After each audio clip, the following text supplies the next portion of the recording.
Hi everyone, welcome to Midnight Cases. I know you can't sleep, so I'll keep you company with crime stories from around the world. Before we get into the story, comment where you're listening from. And if you enjoy this content, don't forget to like and subscribe. Let's jump straight into the story. I want to share with you a case that demonstrates how evil can hide behind the most trusted professions. A story of betrayal that shook an entire community to its core.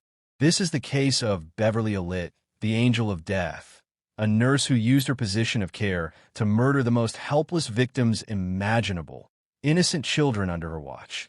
Beverly Gale Allitt was born in England into a family that appeared ordinary on the surface.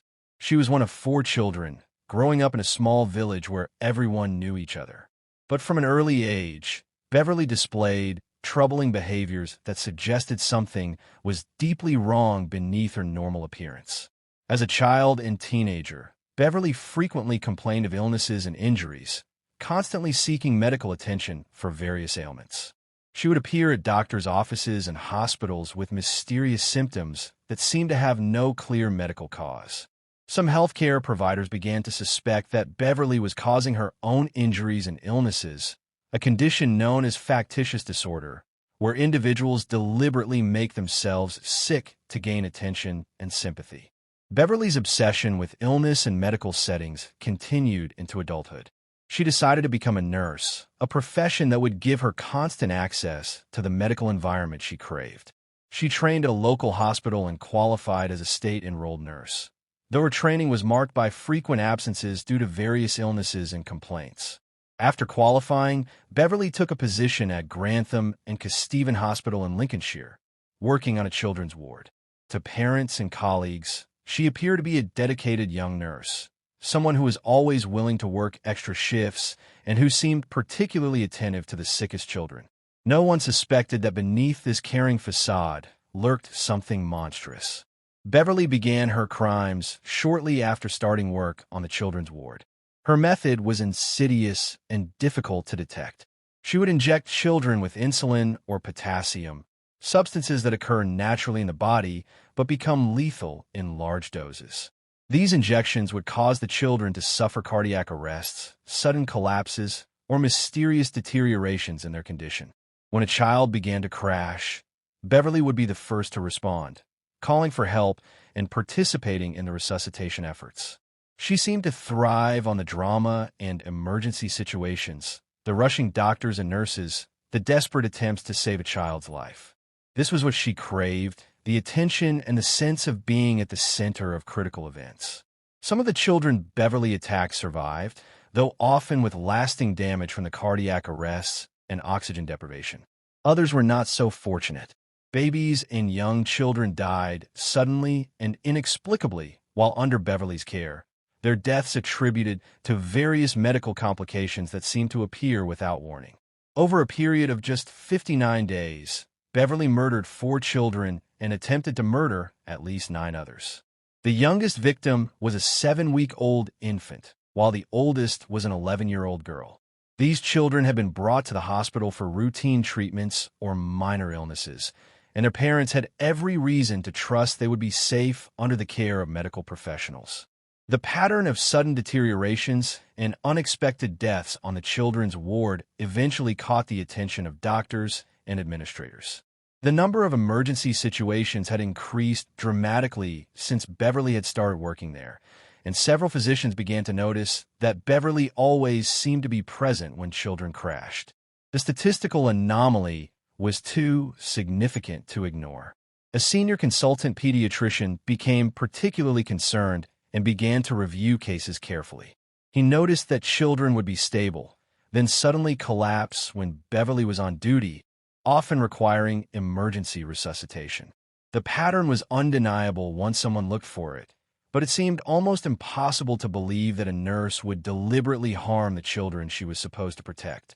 Hospital administrators contacted the police, and an investigation began. Detectives reviewed medical records and interviewed staff members, gradually building a picture of what had been happening on the ward.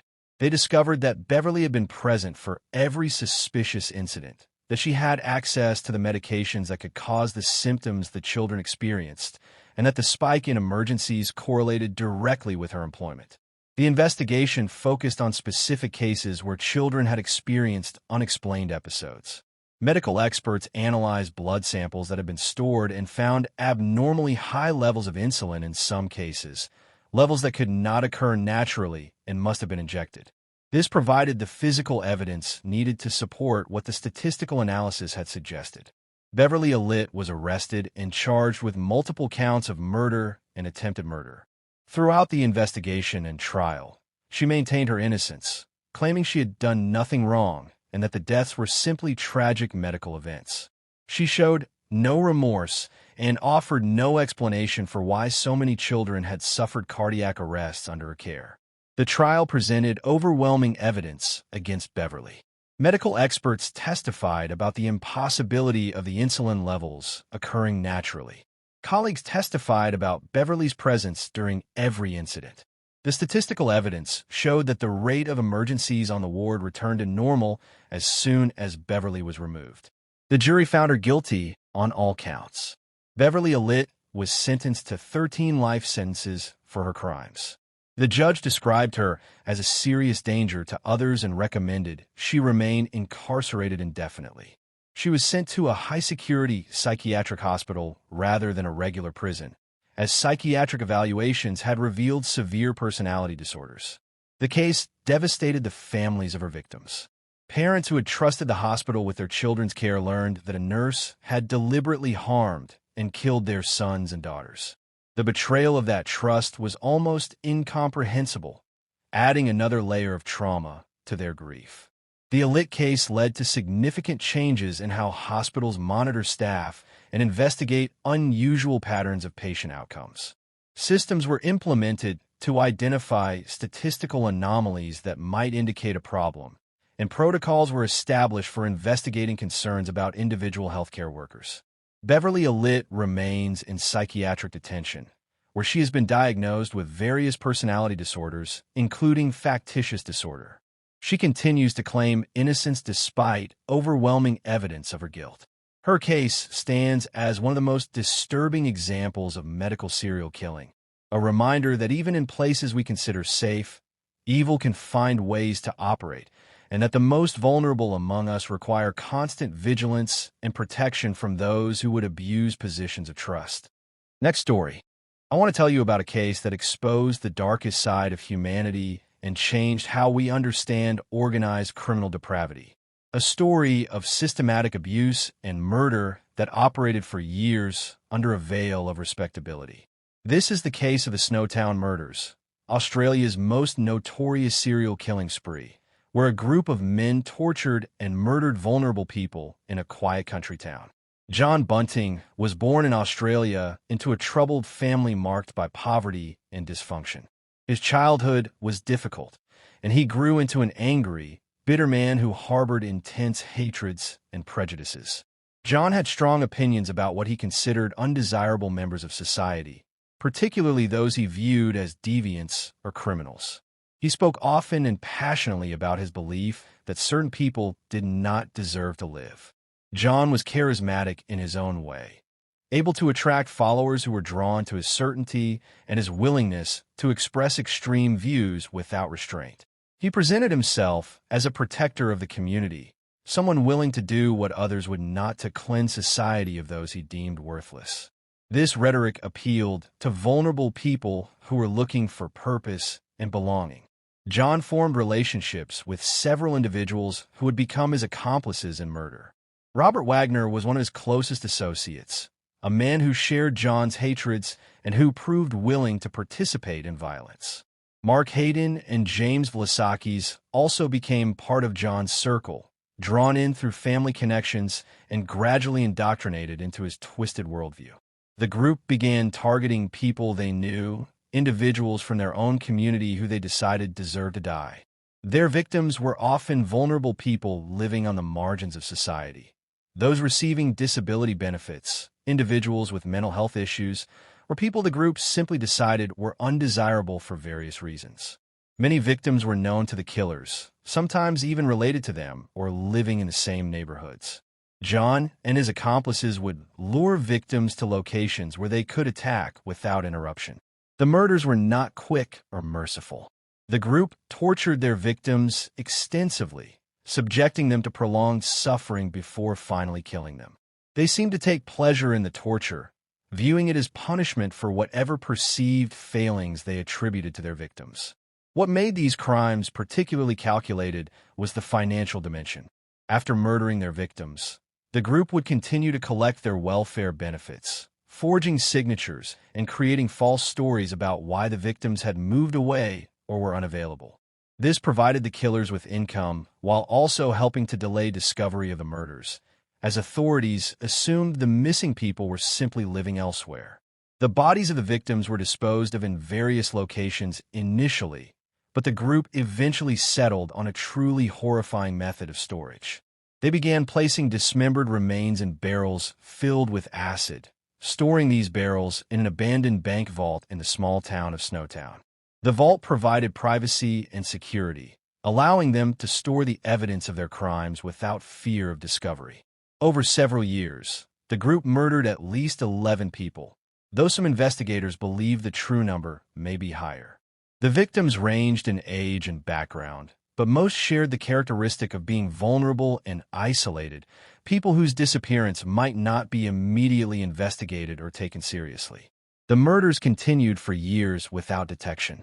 The small community where most of the killers and victims lived did not suspect that a serial murder group was operating among them.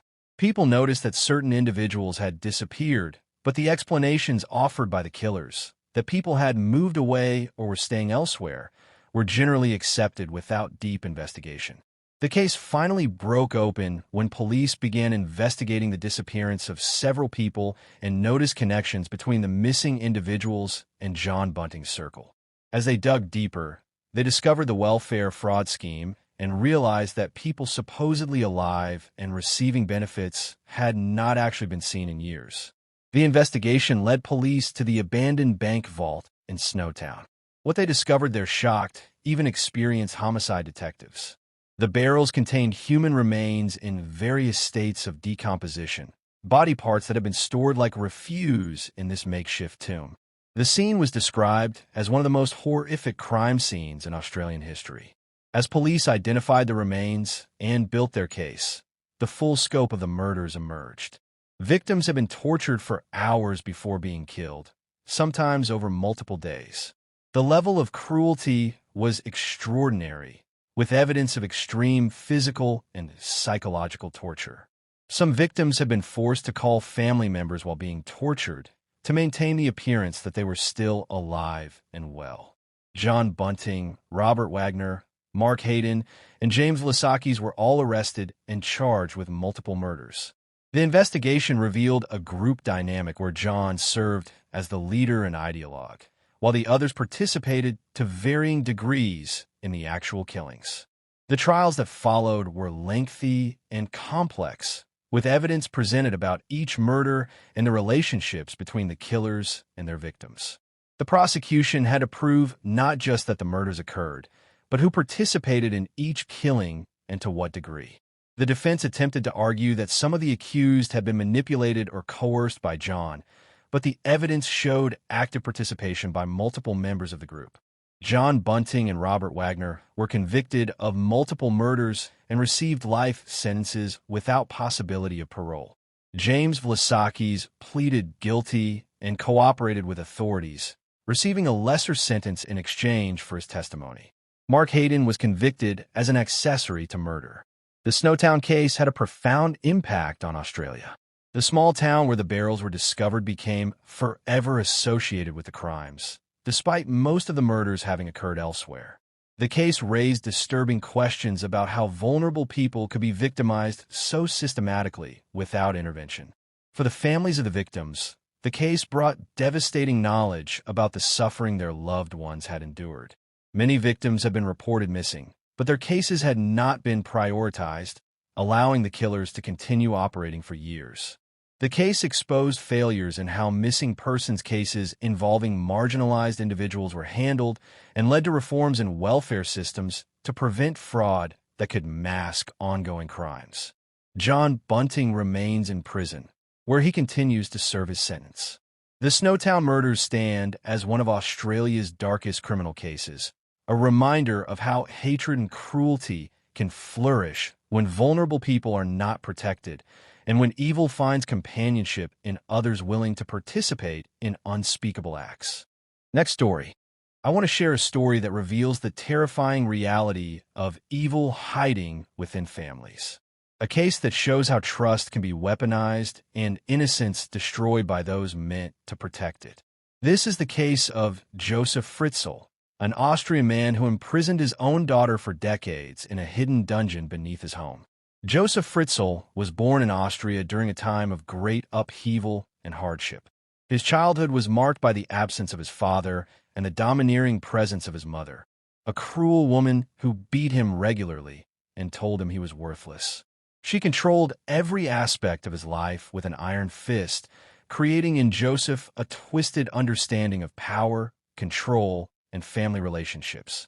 As Joseph grew into adulthood, he projected an image of respectability to the outside world. He married a woman named Rosemary, and they had several children together. To neighbors and acquaintances, Joseph appeared to be a stern but ordinary family man, someone who worked hard and kept his family in order. He was an engineer who earned a decent living and maintained his property meticulously. But behind the walls of the Fritzl home, Joseph ruled with absolute authority. He was domineering and controlling, demanding complete obedience from his wife and children. Rosemary seemed to accept her subordinate role, never questioning her husband's decisions or his increasingly strange behavior. The children grew up in an atmosphere of fear and rigid control. One of Joseph's daughters was named Elizabeth. As she entered adolescence, Joseph began to view her differently. His relationship with her became inappropriate, crossing boundaries that should never be crossed. Elizabeth tried to resist, tried to establish independence, but Joseph's control over the household was total. When Elizabeth was 18 years old, Joseph told his wife and other children that Elizabeth had run away to join a cult. The family accepted this explanation, having no reason to doubt Joseph's word. But the truth was far more horrifying. Joseph had imprisoned her in a hidden cellar he had spent years constructing beneath their family home. The cellar was accessible through a concealed door hidden behind shelves in the basement.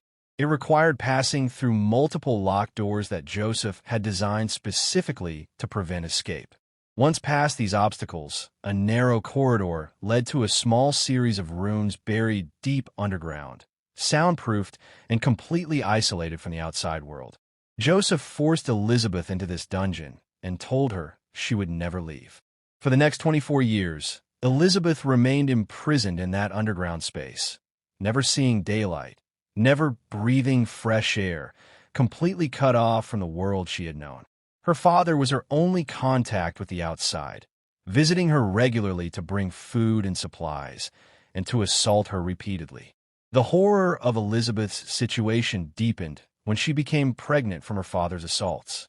She gave birth in the cellar without medical assistance, without pain relief, in conditions that were medieval in their brutality. Over the years, Elizabeth gave birth to 7 children, all fathered by Joseph. 3 of these children remained imprisoned in the cellar with their mother, never knowing any world beyond those underground rooms. They grew from infancy to adolescence without ever seeing the sun or experiencing life above ground. The other children, Joseph brought upstairs, appearing at his home with fabricated stories that Elizabeth had left them on the doorstep with notes claiming she could not care for them. Rosemary and the family accepted these children and raised them as part of the household, never questioning the bizarre circumstances. Joseph maintained this double life for more than 2 decades. Upstairs, he was the stern patriarch of a family. Downstairs, in the hidden dungeon, he kept his daughter and 3 other children imprisoned, completely dependent on him for survival. He moved between these 2 worlds seamlessly, and no one suspected the truth. The conditions in the cellar were appalling. The rooms were small, cramped, and poorly ventilated. Elizabeth and her children suffered from lack of sunlight, leading to severe health problems. They had no proper medical care, no education for the children beyond what Elizabeth could provide, and no hope of escape. The nightmare finally ended when one of the children imprisoned in the cellar became seriously ill. The teenager developed a life-threatening condition that required immediate medical attention. Joseph realized he could not let the child die without risking discovery, so he brought the girl to the hospital, claiming she was one of the children Elizabeth had abandoned.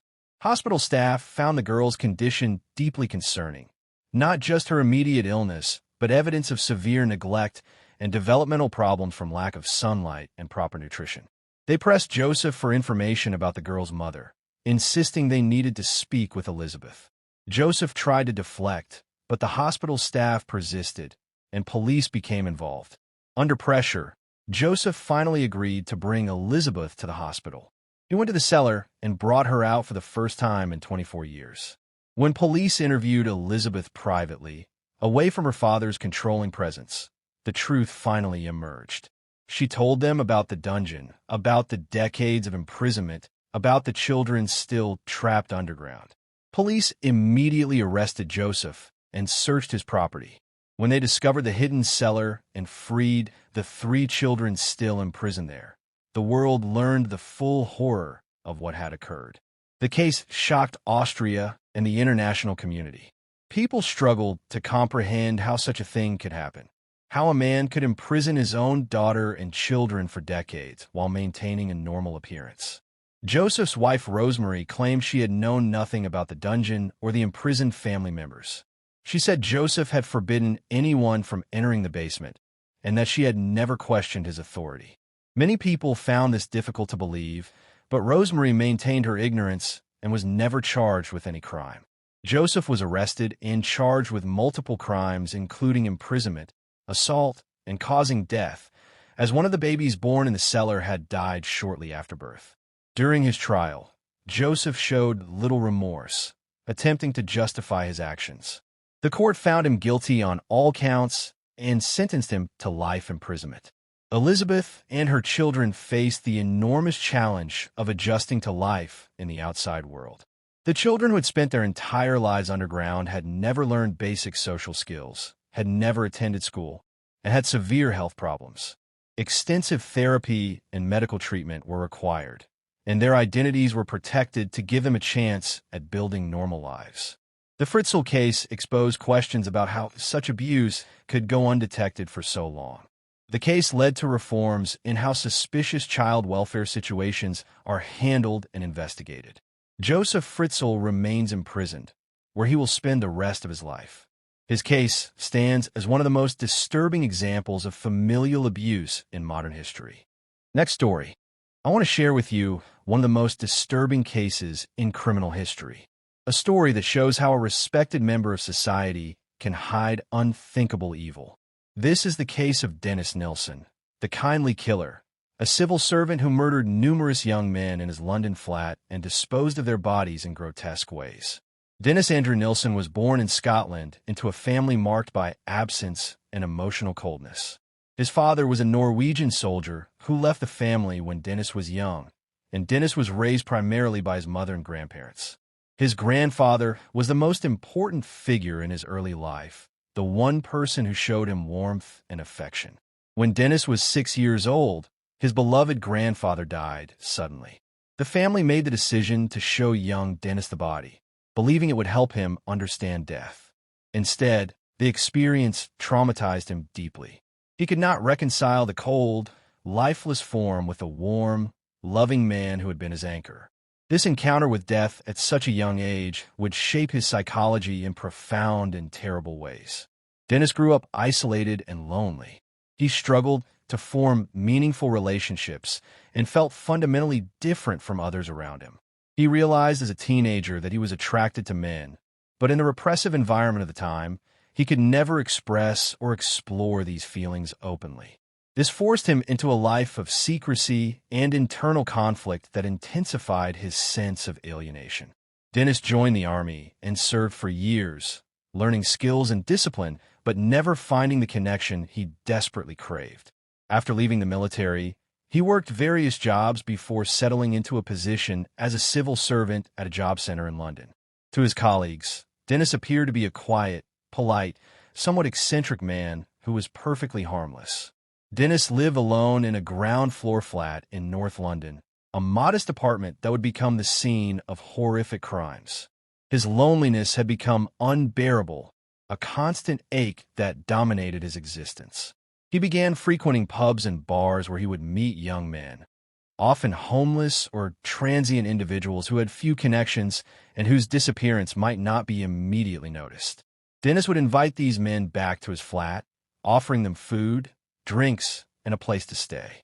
Many accepted, seeing in Dennis a kind stranger offering help. Once at his flat, Dennis would ply them with alcohol until they fell asleep. It was then that his twisted compulsion would take over. Dennis could not bear the thought of these men leaving him, of being alone again. So he would kill them while they slept, usually by strangling them or drowning them. But what made his crimes particularly disturbing was what he did after the murders. He killed to create companions who would never leave him. Dennis would keep the bodies in his flat for weeks or months. He would bathe them, dress them, and position them around his home as though they were still alive. He would watch television with the corpses, talk to them, and engage in acts with the bodies. This was how Dennis dealt with his overwhelming loneliness, by creating a permanent presence in his life, even if that presence was death itself. Eventually, the bodies would decompose to a point where even Dennis could no longer maintain the illusion. He would then dismember them, a process he carried out with methodical precision. Some he burned in bonfires in his garden, telling neighbors the smell was from rubber. Others he flushed down the toilet or disposed of in the rubbish. Dennis continued this pattern for years, killing young man after young man. He would experience periods of remorse and revulsion at his own actions, making resolutions to stop, but the loneliness would return, and with it the compulsion to kill again. He later estimated he had murdered 15 or 16 men, though he could not remember the exact number. His crimes were finally discovered through a plumbing problem. Residents in his building complained about blocked drains, and when a plumber investigated, he discovered what appeared to be flesh and bone blocking the pipes. He reported this to authorities, and police were called to investigate. When officers knocked on his door and asked about the drains, Dennis calmly admitted that the blockage was probably from human remains. He confessed immediately, seeming almost relieved that his double life was finally over. He invited police into his flat and showed them where he had stored body parts, explaining his methods and motivations with unsettling frankness. The investigation of his flat revealed a scene of horror. Body parts were found throughout the apartment, in cupboards, bags, and various hiding places. Dennis cooperated fully with police, providing detailed confessions and helping them understand the timeline of his crimes. He showed no anger or resistance, only a strange calm as though he had been waiting for this moment. His trial attracted significant attention. His defense attempted to argue diminished responsibility, claiming his actions were the result of mental illness.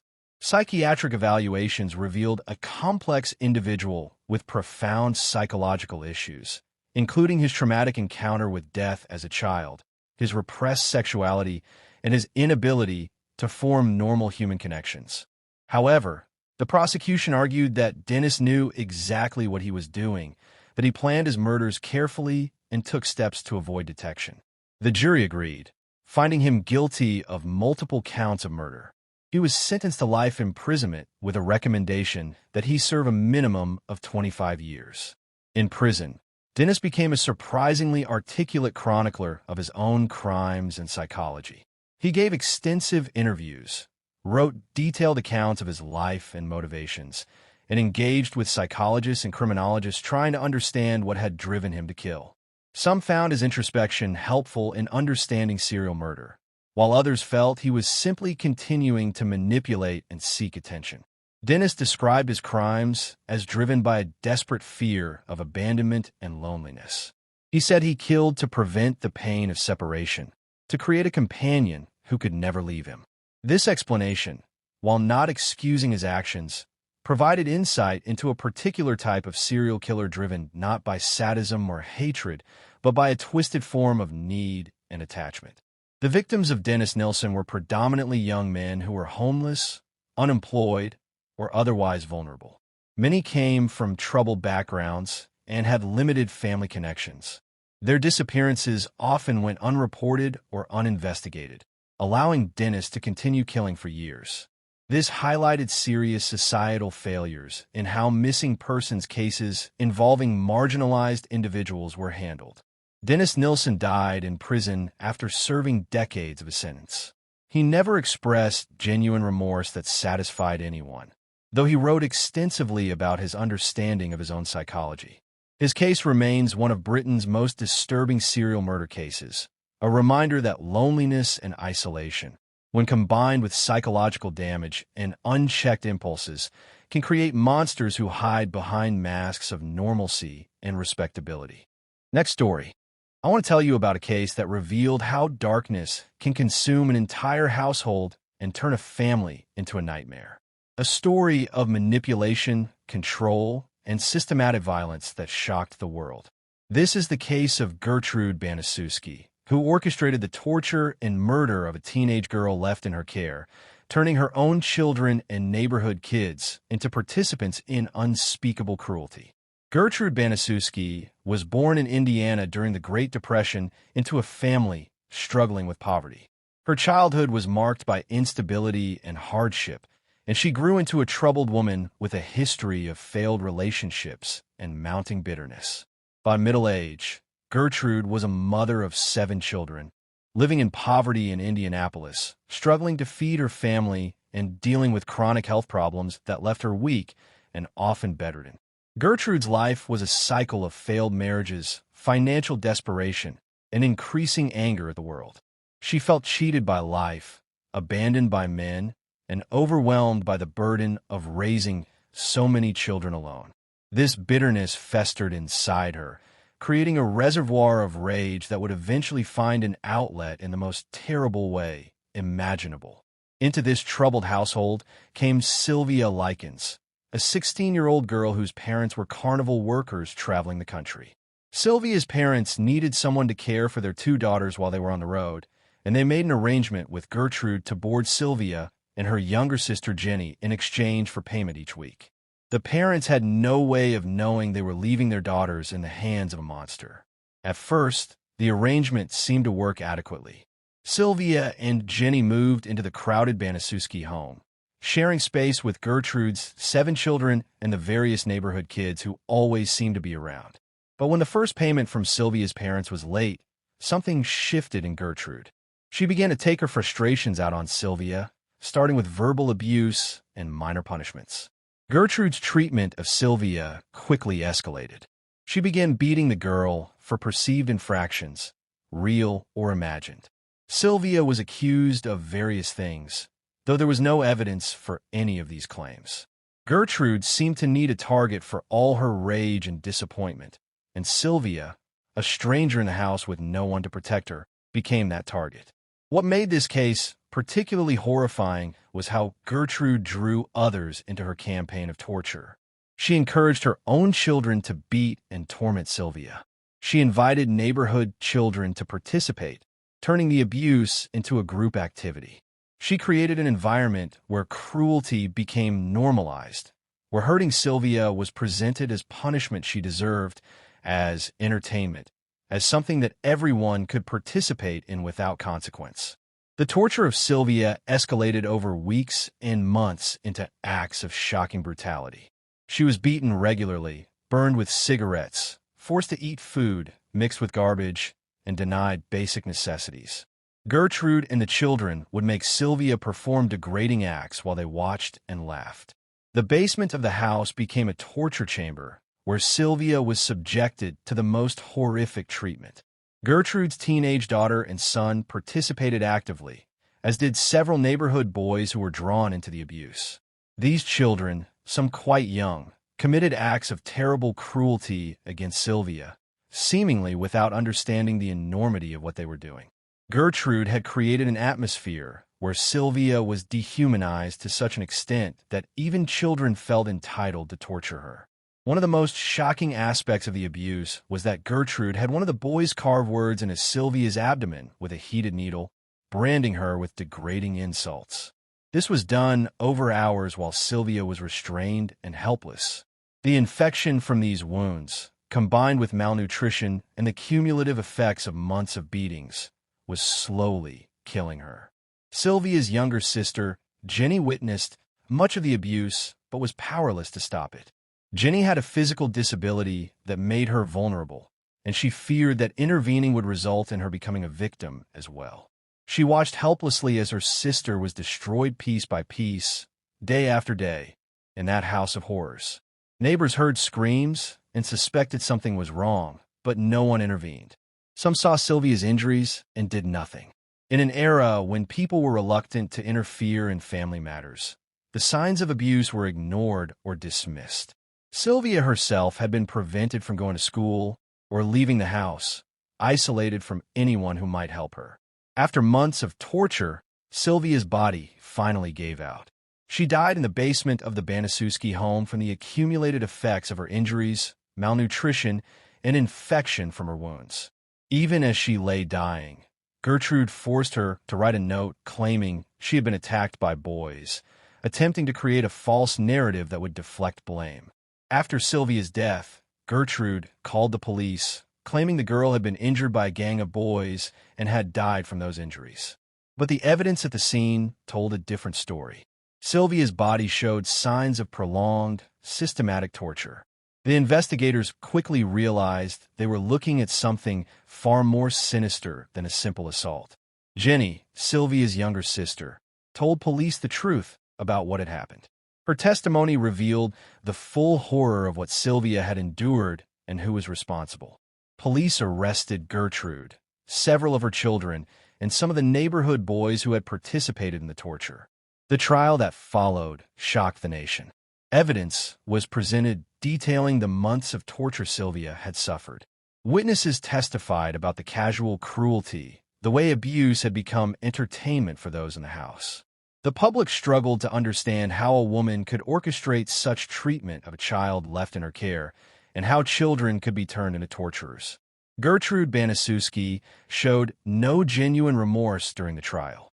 She attempted to claim she had been too ill to know what was happening in her own home, that she had not participated in the worst abuse. But the evidence against her was overwhelming. She was convicted of first-degree murder and sentenced to life imprisonment. Several of her children and the neighborhood boys were also convicted of various charges related to Sylvia's death, though they received lighter sentences due to their ages. The case raised disturbing questions about how children could be corrupted into committing such acts and what responsibility they bore for crimes committed under adult influence. Gertrude served nearly 2 decades in prison before being controversially paroled. The decision sparked outrage from those who remembered the case and believed she should never have been released. She lived quietly until her death, never expressing genuine remorse for destroying Sylvia Likens. The case remains one of the most disturbing examples of child abuse and torture in American history, a reminder of how evil can flourish when bystanders fail to intervene and when vulnerable children are left without protection. Next story. I'm going to tell you the story of one of the darkest crimes in history. A story that will haunt you. A story that shows the terrifying depths of human behavior. This is the case of Harold Shipman, a trusted doctor who became Britain's most prolific serial killer. Harold Frederick Shipman was born in Nottingham, England, into a working-class family. His father worked long hours as a truck driver, while his mother Vera ruled the household with fierce ambition. Vera was a domineering woman who instilled in young Harold the belief that he was special, different from other children, destined for greater things. She pushed him relentlessly in his studies and made him feel superior to his peers, creating an isolated boy who struggled to form friendships. Harold was a diligent student, but not exceptionally gifted. Other children found him strange and aloof. He carried himself with an air of superiority that kept him isolated throughout his childhood. His mother's approval became the central focus of his existence. Then tragedy struck. When Harold was 17, his beloved mother was diagnosed with lung cancer. The disease progressed rapidly, and Harold became deeply involved in her care. He would rush home from school to be at her side, watching as the family doctor made regular visits to administer morphine injections that would temporarily ease her terrible suffering. Harold observed these visits closely, noting how his mother's face would relax after the injection, how the morphine would transport her from agony to peaceful relief. He saw the power the doctor wielded, the ability to control pain and comfort with a simple injection. His mother's death devastated Harold. He had lost the person whose love and approval had defined his entire sense of worth.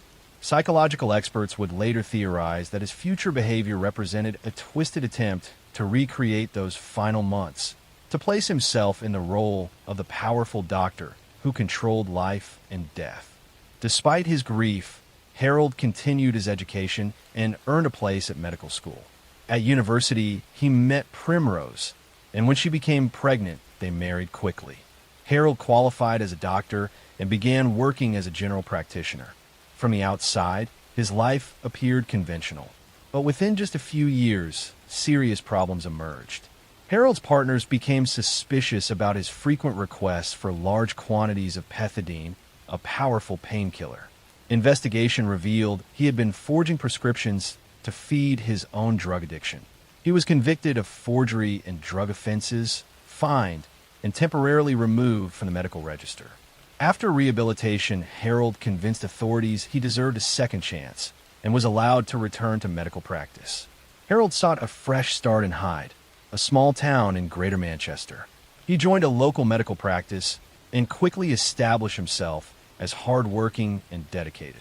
He became particularly popular with elderly patients who appreciated his willingness to make house calls and his patient, caring manner. He projected an image of old-fashioned medical care that had become rare. Behind this benevolent facade, something deeply disturbing was taking place. Harold Shipman began to kill his patients. His method was coldly efficient. He would target elderly patients, usually women living alone, who trusted him completely. He would visit them at their homes, often when no one else was present. During these visits, he would administer a lethal injection of diamorphine. The drug would cause the victim to slip into unconsciousness and then respiratory failure, leading to death within minutes. After killing his victim, Harold would often sit with the body to establish a time of death that aligned with his cover story. He would then inform relatives that the patient had died peacefully. Because he was the doctor, because he was trusted, and because his victims were elderly people for whom death was not entirely unexpected, his word was rarely questioned. Harold would complete the death certificate himself, attributing death to natural causes such as heart failure or stroke. Death certificates signed by a doctor were generally accepted without further investigation.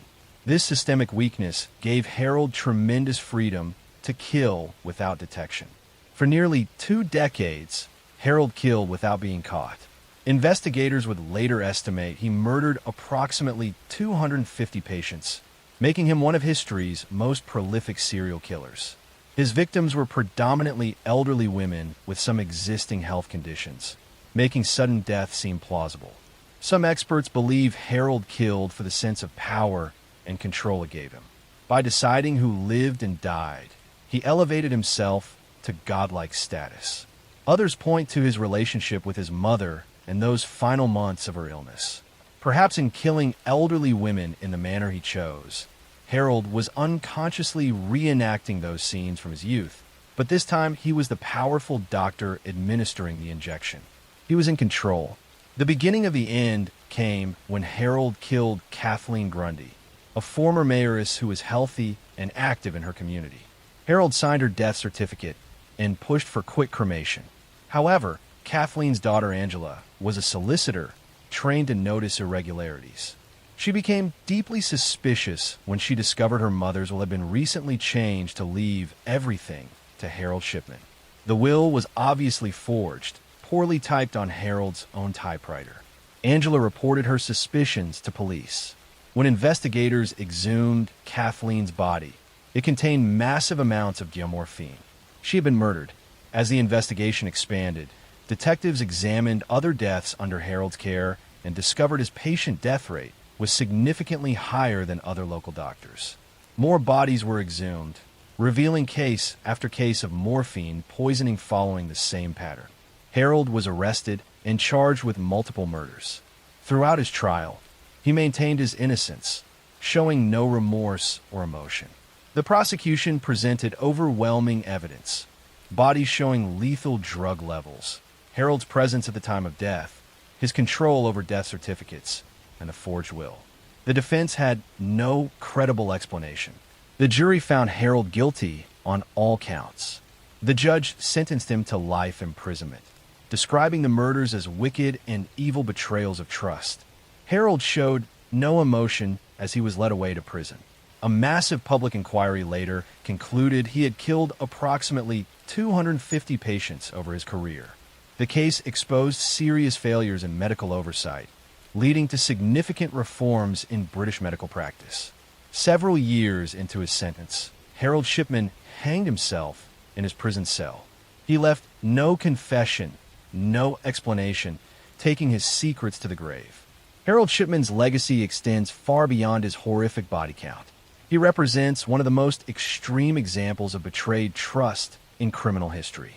A healer who became a killer, using his sacred position to take lives for nearly 20 years. Next story. I'm going to tell you the story of one of the darkest crimes in history. A story that will haunt you. A story that shows the terrifying depths of human behavior. This is the case of Luis Garavito, known as La Bestia, the Beast, who became one of the most prolific serial killers in documented history, preying on the most vulnerable victims imaginable. Luis Alfredo Garavito was born in Genova, Colombia, into a family marked by poverty and violence. He was one of 7 children, growing up in an environment where brutality was commonplace. His father was an alcoholic who subjected the family to regular physical abuse, and Luis himself would later claim that he suffered sexual abuse from multiple adults during his childhood, experiences that left deep psychological scars. As a child, Luis was withdrawn and isolated. He had few friends and struggled to form normal relationships with other children. He performed poorly in school and left education at a young age, drifting between odd jobs and never finding stability or purpose. Those who knew him in his youth described him as strange and unsettling, someone who made others uncomfortable without any clear reason why. Luis grew into a man who appeared utterly unremarkable. He was slight in build, soft-spoken, and easily overlooked in a crowd. He worked various menial jobs, never staying anywhere long, never forming lasting connections. He moved frequently throughout Colombia, a country already torn apart by violence from drug cartels and guerrilla warfare. In this chaos, Luis discovered he could move unnoticed, and he learned that certain people, particularly poor and vulnerable children, could disappear without anyone paying much attention. Luis began his killing spree, targeting the most defenseless victims in Colombian society. Street children, young boys from impoverished families, children who sold small items on streets or shined shoes to survive. These were children that society had already failed, children who often had no one to miss them or search for them if they vanished. His method was calculated and deceptive. Luis would approach children in town squares, bus stations, or markets, presenting himself as a kind and trustworthy figure. He often posed as a priest, a monk, or a street vendor. He would dress respectably, speak gently, and offer the children small amounts of money, food, or the promise of work. For children living in desperate poverty, these offers were impossible to refuse. Luis would gain their trust, then convince them to walk with him to a supposed job site or to meet someone who could help them. He would lead them away from populated areas, walking for hours into rural countryside, isolated fields, or forests. Once they were completely alone and far from any help, Luis would attack. He would bind the children, torture them, and sexually assault them before killing them. His preferred method of murder was to cut their throats or strangle them. Afterward, he would sometimes mutilate the bodies and often left them exposed in remote locations where they might not be discovered for weeks or months. By the time remains were found, if they were found at all, decomposition and animal activity often made identification difficult or impossible. What made Luis particularly successful at evading capture was the nature of his victims and the chaos of Colombia during this period. The country was experiencing extreme violence from the drug trade and internal conflicts. Thousands of people were disappearing or being killed for various reasons, and law enforcement resources were overwhelmed. Poor street children were low-priority victims in a nation struggling with so many crises. Additionally, Luis never stayed in one place. He moved constantly throughout Colombia and even into neighboring Ecuador and Venezuela.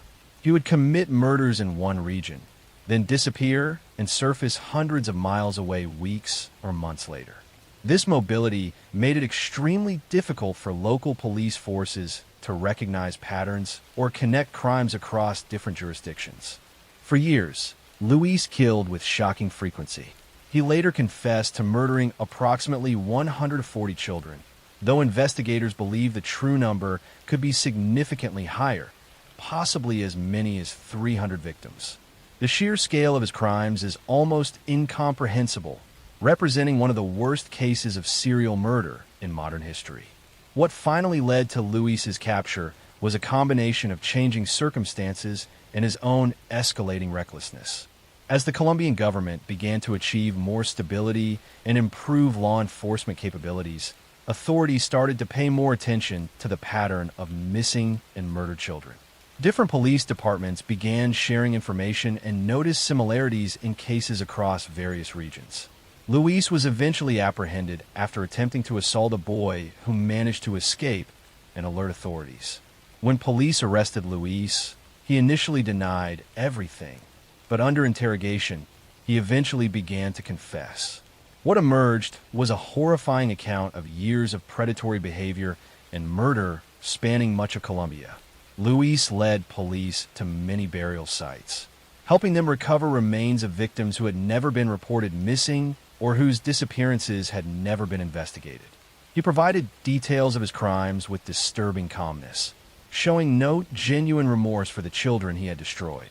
Psychological evaluations revealed him to be deeply disturbed, with a complex mixture of personality disorders and a complete lack of empathy for his victims. The legal proceedings that followed were complicated by Colombian law. At the time of his crimes and trial, Colombia had abolished the death penalty and had a maximum prison sentence of 30 years, which could be reduced for cooperation with authorities. Despite the magnitude of his crimes, Luis received a sentence of only 30 years, later reduced to 22 years for his cooperation in locating victims' remains. This relatively lenient sentence caused outrage both in Colombia and internationally. Families of victims, what few could be identified, felt betrayed by a justice system that seemed inadequate to address such monstrous crimes. The case prompted discussions about reforming Colombian sentencing laws, though these changes came too late to affect Luis's case.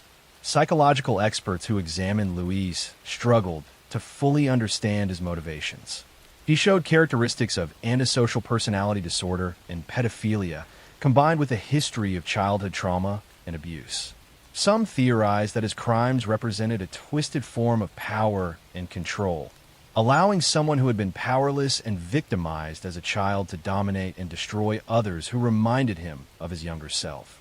Luis remains imprisoned in Colombia, where he continues to serve his sentence in isolation from other prisoners for his own protection.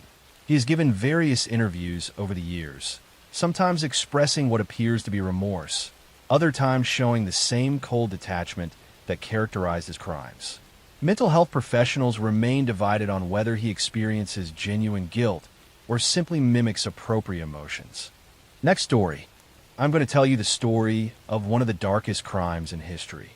A story that will haunt you. A story that shows the terrifying depths of human behavior. This is the case of Peter Curtin, known as the Vampire of Dusseldorf, a man whose crimes terrorized an entire city and revealed the depths of sadistic cruelty that can hide behind an ordinary face.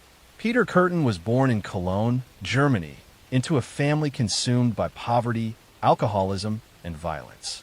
He was one of 13 children, raised in a single cramped room where privacy was impossible and depravity was commonplace. His father was a violent alcoholic who regularly beat his wife and children, and who sexually abused Peter's sisters in front of the other children. This nightmare environment was the foundation of Peter's childhood. The violence Peter witnessed and experienced shaped him in profound ways. He learned early that the world was a place of cruelty, that the strong dominated the weak, and that suffering was simply part of existence. But Peter did not respond to this environment by withdrawing or seeking to escape. Instead, he began to find that violence excited him, that causing pain gave him a sense of power and arousal that nothing else could provide. As a young boy, Peter befriended a local dog catcher who lived in the same building. This man taught Peter how to torture and kill dogs, showing him methods of prolonging their suffering. Peter discovered that he enjoyed this immensely, and he began to torture animals on his own, finding sexual gratification in their pain and death. He would stab dogs, drown cats, and torture any animal he could capture, experiencing intense pleasure from their suffering. Peter's cruelty soon escalated beyond animals. While still a child himself, he discovered he could drown other children and make it appear accidental. On 2 separate occasions, he pushed playmates off a raft into the Rhine River, watching them struggle and drown while pretending to be unable to help. No one suspected these deaths were anything but tragic accidents, and Peter experienced a profound thrill from taking life while maintaining his innocent facade. As Peter entered adolescence, his violent impulses intensified. He began breaking into homes, initially to steal, but increasingly for the thrill of violating private spaces. During one burglary, he discovered a sleeping girl and strangled her, experiencing intense sexual pleasure from the act of killing. He fled before anyone discovered the crime, and once again, he escaped suspicion. Peter's early adult years were marked by petty crime, theft, and fraud. He served multiple prison sentences, and during his incarcerations, he deliberately misbehaved to spend time in solitary confinement. He later explained that in the isolation of his cell, he could spend days fantasizing about violence and murder, creating elaborate scenarios in his mind that gave him intense satisfaction. These fantasies became more detailed and more sadistic with each period of isolation. After his release from a lengthy prison sentence, Peter moved to Dusseldorf and attempted to live a conventional life. He married a woman and worked as a factory worker, maintaining an appearance of respectability. His neighbors knew him as a quiet, polite man who dressed well and spoke softly. He was active in union activities and presented himself as a respectable member of the working class. No one suspected the darkness that lived within him. But Peter's violent urges had not disappeared. They had been building during his years in prison, growing stronger and more demanding. He began to act on his impulses with increasing frequency and brutality. Peter's crimes in Dusseldorf began with attacks that seemed random and motiveless. He would approach people on dark streets, stab them suddenly, and disappear into the night. Some victims survived, others did not. He attacked men, women, and children with equal randomness. The attacks seemed to have no pattern, no clear motive, and no connection between victims. What made Peter particularly terrifying was the pleasure he derived from every aspect of his crimes. He enjoyed the stalking, the selection of victims, the anticipation of violence. He experienced intense sexual arousal during the attacks themselves, often achieving orgasm while stabbing or strangling his victims. And afterward, he would return to the crime scenes to relive the experience, sometimes drinking blood from the wounds of his victims, which earned him his horrifying nickname. Peter's attacks escalated in frequency and brutality. He murdered a young girl, stabbing her repeatedly and leaving her body in a field. He attacked a woman with a hammer, beating her savagely. He strangled children and threw their bodies into rivers. He attacked couples walking together, stabbing both with frenzied violence. The city of Dusseldorf descended into terror as the attacks continued with no clear pattern and no apparent way to predict where or when he would strike next. The police investigation was massive, but initially ineffective. Peter's victims were random, his methods varied, and he left little physical evidence. Hundreds of suspects were questioned and released. The public became increasingly frightened, with people afraid to go out after dark. Some businesses closed early, and the streets emptied at night as fear gripped the city. What the police did not realize was that Peter was following the investigation closely, reading newspaper accounts with intense pleasure. He enjoyed the fear he had created, the sense of power it gave him over an entire city. He sometimes attended funerals of his victims or visited memorials, deriving satisfaction from witnessing the grief he had caused. Peter's downfall came through a combination of chance and his own compulsion to talk about his crimes. He had attacked a woman who managed to escape, and she later encountered Peter again by chance. She recognized him, and though he convinced her not to report him initially, she eventually wrote a letter to authorities describing the encounter. The letter was accidentally delivered to the wrong address, opened by a curious resident who recognized its importance and forwarded it to police. When police arrested Peter, he confessed immediately and extensively. He seemed to take pleasure in describing his crimes in elaborate detail, explaining his methods, his victims, and the sensations he experienced.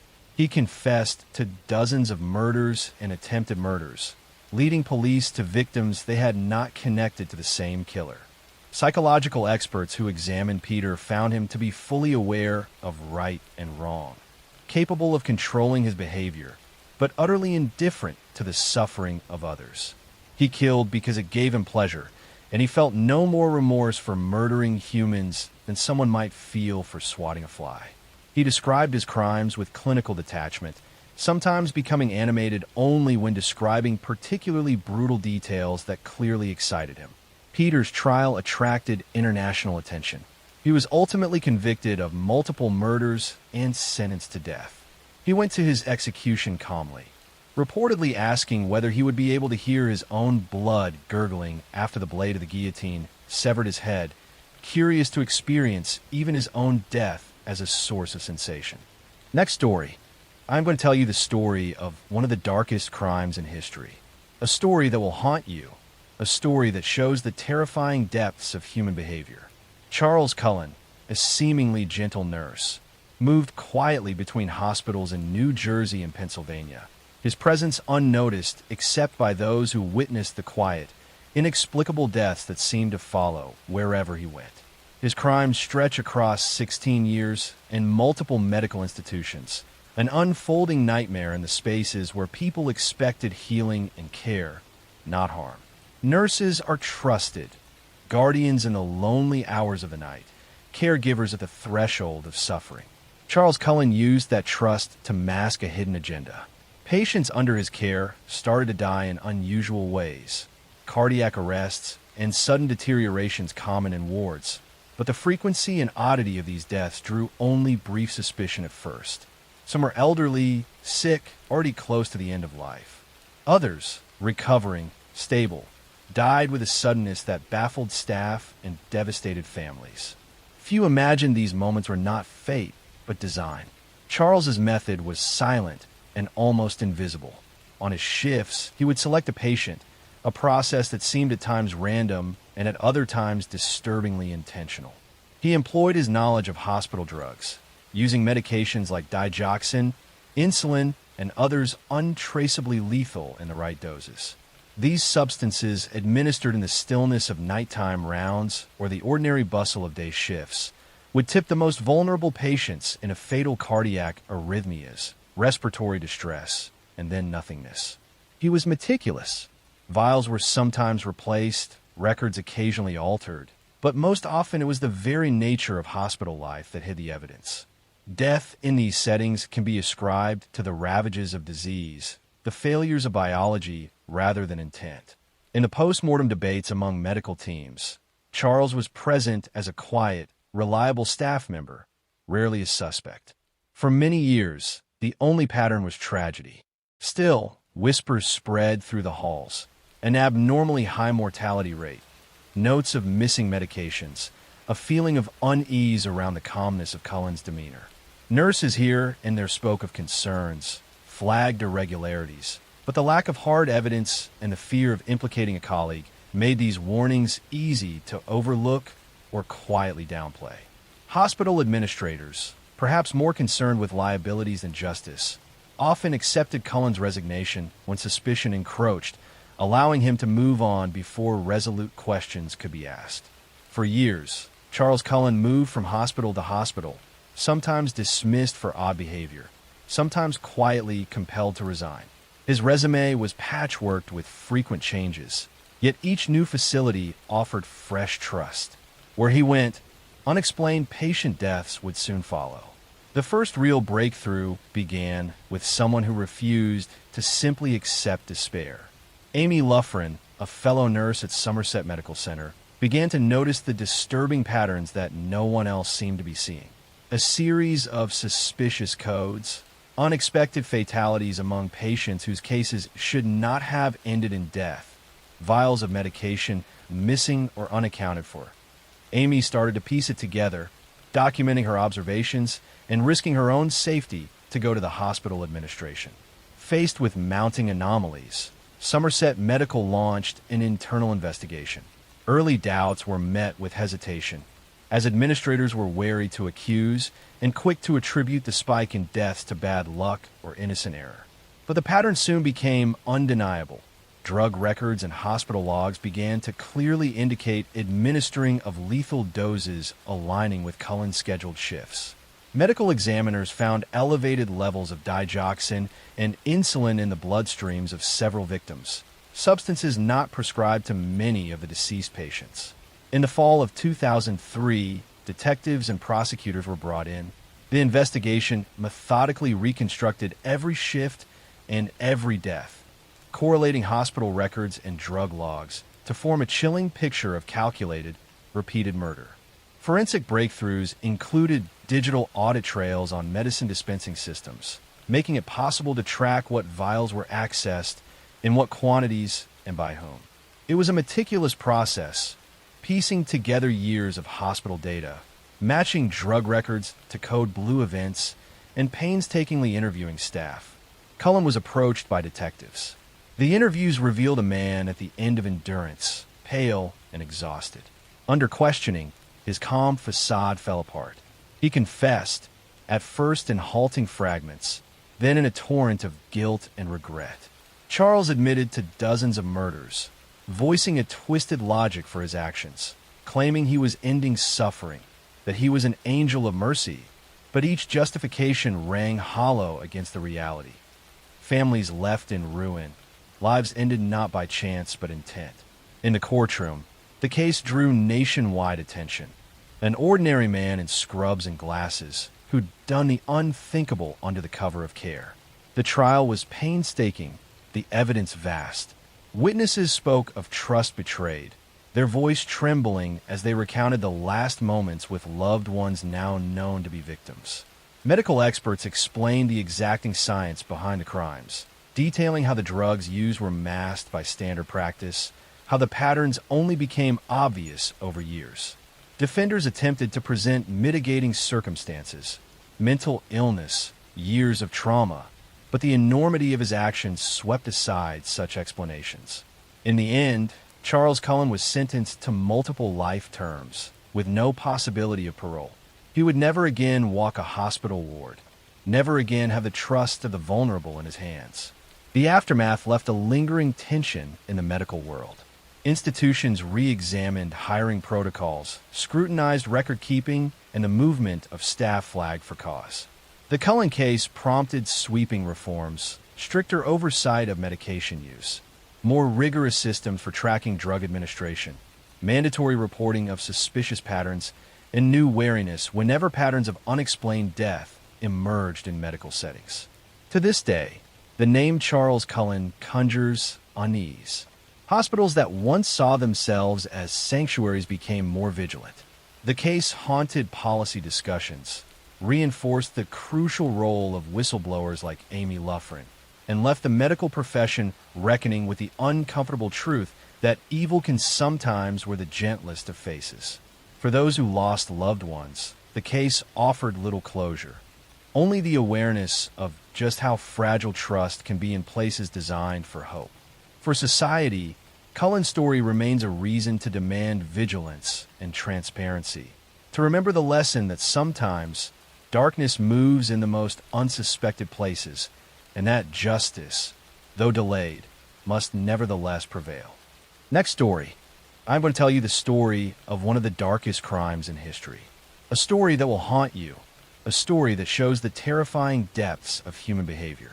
This story begins in 1924 in Chicago, Illinois, with two extraordinarily intelligent and wealthy young men named Nathan Leopold and Richard Loeb. Both were students at the University of Chicago, and both came from affluent families. Their friendship was founded on a shared fascination with Nietzsche's philosophy, especially the idea of or Superman, which suggested that some people are above moral laws that govern ordinary men. This dangerous belief gave them the audacity to plan what they called the perfect crime, a crime so flawless they believed it would leave no trace and none of the usual consequences. For 7 months, Leopold and Loeb meticulously planned their crime, carefully thinking through every detail from how they would kidnap their victim to how they would dispose of the body. They wanted to demonstrate not just their brilliance, but also their perceived superiority over the legal system and society itself. Their intellect and privilege led them into a chilling experiment with morality and human life. Their victim was Bobby Franks, a 14-year-old boy who was Richard Loeb's distant cousin and lived nearby. Bobby was a familiar face, and they chose him primarily because he was easy to approach and had a wealthy family, perfect for a ransom plan despite the fact that their real motive was far darker than money. On May 21st, 1924, Leopold rented a car under the alias Morton D. Ballard. The two men cruised Chicago's streets on the afternoon that Bobby was walking home from school. Loeb persuaded Bobby to enter the car by feigning interest in his tennis racket, an innocent pretense designed to lower the boy's guard. Once inside, Loeb struck Bobby several times on the head with the handle of a chisel to quickly overpower him. They gagged Bobby to silence his cries, creating a frightening scene of control and violence. Bobby's life was taken somewhere in the car during the short ride. After incapacitating Bobby, they drove to a secluded area near Wolf Lake on Chicago's south side. In the darkness, they stripped the boy's clothes and poured hydrochloric acid over his face and genitals, a brutal attempt to make identification difficult and erase a piece of his identity. The body was hidden inside a concrete drainage culvert near the railroad tracks. This act revealed their coldness and their indifference to the child's suffering. Returning to Chicago, Leopold called Bobby's mother, posing as a man named George Johnson. Using a calm voice, he told her son had been kidnapped and that instructions for delivering the ransom would follow. A typed ransom note arrived with precise, complicated instructions for paying $10,000 to secure Bobby's release. Despite all these methods to confuse and delay authorities, the family never received their son alive. Later that night, the two men burned Bobby's clothes in a basement fire and cleaned the bloodstains from the car, as if erasing all traces of an unthinkable crime. Afterwards, they played cards and went about their ordinary lives, behaving as if nothing had happened. The plan quickly unraveled. The ransom payment was never made because Bobby's body was discovered within a day, found partially exposed through the weeds by a laborer. The acid they had poured on him had not hidden his identity completely. Investigators became suspicious when eyeglasses were found near the body. Although spectacles were common, the unique design of the hinges on the frame, custom-made by one of only 3 opticians in Chicago, was rare. Nathan Leopold, a known customer, was identified as the owner. His story that the glasses dropped during a bird-watching trip was weak and unconvincing. The police further investigated the alibis Leopold and Loeb gave for the time of the crime. They claimed that they had picked up 2 women earlier that afternoon and dropped them off later. But witnesses contradicted this, and Leopold's chauffeur confirmed the car was actually in the garage for repairs. A crucial piece of evidence was the discovery of the typewriter used to compose the ransom note, found dumped in nearby Jackson Park Lagoon. Under pressure, Loeb confessed first, claiming Leopold had planned the crime and was driving the car while Loeb killed Bobby with the chisel. Leopold quickly followed with his confession, stating the opposite, that he was driving while Loeb struck the fatal blows. Their confessions, though differing slightly in details, matched on most other points and confirmed their involvement beyond doubt. They admitted their true motives were not money, but to experiment with the idea of committing a perfect crime. They saw themselves as intellectual titans, detached from ordinary emotions, interested in learning what it felt like to kill a human being. Leopold coldly likened their action to an entomologist pinning insects to a board for study, a scientific experiment without compassion or remorse. When their families hired the famed defense attorney Clarence Darrow, he faced an enormous challenge. His clients had pleaded guilty, so the only question was whether they would receive the death penalty or life imprisonment. Darrow's strategy was to argue against capital punishment itself, delivering a powerful plea to the judge. His speeches lasted nearly 8 hours, warning against barbaric retribution and emphasizing the possibility of reform and redemption even for those who commit terrible crimes. His arguments swayed not only the courtroom, but sparked a nationwide debate on justice and morality. In the end, the judge sentenced Leopold and Loeb to life imprisonment plus 99 years for kidnapping. The death penalty was avoided, marking a victory for Darrow and for arguments against state execution. The lives of both men diverged after their sentencing. Loeb was murdered by a fellow inmate in 1936, his life ending in a brutal prison killing. Leopold, however, reformed himself behind bars, showing good behavior and seeking education. After serving over 3 decades, he was paroled in 1958. He spent the rest of his life quietly teaching and lived until 1971, remorseful and withdrawn from public life. This case, labeled the crime of the century, captivated the American public with its combination of wealth, intellect, and cold-blooded murder. It highlighted the dark side of brilliance and how dangerous it can be when moral constraints are discarded. Leopold and Loeb became cautionary figures, showcasing the fragile boundary between genius and madness, and how the arrogance of privilege can blind individuals to the value of human life. Their story continues to resonate in popular culture, inspiring plays, films, and literature that examine the complexities of morality, justice, and human psychology. It remains a grim reminder that intelligence, power, or social status do not grant immunity from humanity's deepest sins, and that the thirst for knowledge or control can lead to devastating acts when untethered from conscience. Next story. I'm going to tell you the story of a man whose crimes were both meticulous and horrifying. A man who exploited vulnerability and trust in ways that are almost unimaginable. His name was Hiroshi Mio. To the outside world, he was unremarkable, blending into society without raising suspicion. But beneath that ordinary exterior lurked a mind consumed by obsession, control, and a fascination with life and death. This is the story of how he preyed on the vulnerable, lured them with promises of assistance, and committed murders that would shock Japan and the world. Hiroshi Mio was born in 1970 in Japan. His early childhood was quiet on the surface, but beneath the domestic calm, he experienced neglect and emotional distance. His parents were strict and demanding, rarely showing warmth or encouragement. From a young age, Hiroshi exhibited behaviors that were deeply troubling. He was quiet and introverted, yet he also displayed a fascination with death and suffering. He would often watch injuries or accidents with an unusual intensity, and he began developing a mindset that viewed control over others as a form of power.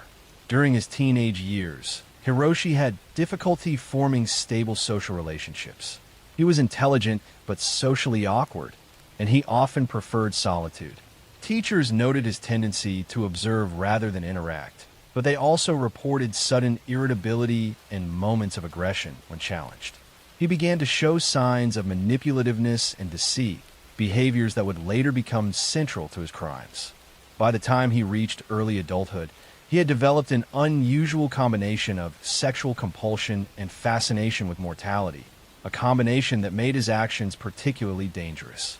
Hiroshi's crimes were methodical and chilling. He identified a specific subset of people to target, men who were vulnerable and actively seeking assistance to end their lives. He found these individuals through online forums and suicide-related bulletin boards, places where people expressed despair and sought guidance. He would communicate with them carefully, establishing trust and portraying himself as a helper, someone who could guide them through the process safely. This method of approach required patience, manipulation, and a deep understanding of human psychology. Once Hiroshi gained the trust of his victims, he would arrange meetings, often under the guise of providing companionship or guidance. He would select locations that offered privacy and control, such as his apartment, secluded parks, or abandoned buildings. The moment he had the victim alone, he would commit the murder, usually through strangulation. This method allowed him complete control and minimized the likelihood of resistance. He would stage the scenes carefully, removing evidence that could point back to him, and in some cases, dispose of the bodies in locations where they might not be discovered immediately. The pattern of his crimes reveals both the precision and the cruelty of his actions. Each victim had a unique story, yet each was drawn into Hiroshi's orbit through manipulation, trust, and the promise of assistance. Many were young men struggling with depression, isolation, or personal despair. Hiroshi exploited their vulnerabilities, presenting himself as a guide or confidant, while secretly preparing to take their lives. He studied their routines, learned their fears, and anticipated their behavior, which allowed him to execute his crimes without immediate detection. The social context of early 2000s Japan played a role in how Hiroshi operated. Suicide was a sensitive topic, often stigmatized, and those seeking help were cautious about whom to trust. This allowed Hiroshi to hide in plain sight, preying on individuals who were unlikely to report him or whose absence might not immediately draw attention. His ability to navigate these social dynamics with apparent normalcy made him particularly dangerous. Authorities began noticing patterns when several men were found dead under similar circumstances: strangulation, evidence of manipulation, and careful staging. Police investigations were complicated because the victims had willingly met with Hiroshi, leaving few physical clues. Detectives painstakingly traced online communications, witness statements, and behavioral patterns, slowly piecing together the connections between the murders. Hiroshi Mu's eventual capture involved meticulous police work. Investigators identified him through internet activity, analysis of postings on suicide forums, and reports from individuals who had observed suspicious behavior. When confronted, he initially denied involvement, but the weight of evidence, including his digital footprint and physical evidence, led to full confessions. He described how he selected his victims, how he communicated with them online, and the methods he used to carry out the murders. Psychologists later studied him, identifying traits of psychopathy, sexual sadism, and obsessive control over life and death. The trial of Hiroshi Mu drew intense public attention. Courtrooms were filled with families of victims, journalists, and concerned citizens. Witnesses recounted his manipulations, his online interactions, and the terror he caused in his victims' final moments. Forensic experts detailed the crime scenes, linking patterns, methods, and evidence directly to him. Psychologists testified about his personality, compulsions, and lack of empathy, explaining how someone could commit repeated murders while maintaining an outward appearance of normalcy. Hiroshi was ultimately convicted of multiple counts of murder and sentenced to death. The case left a lasting impact on Japanese society, highlighting the dangers of online predation, the vulnerabilities of those struggling with mental health issues, and the challenges law enforcement faces in the digital age. Families of victims struggled with grief and shock, compounded by the betrayal inherent in Hiroshi's manipulation.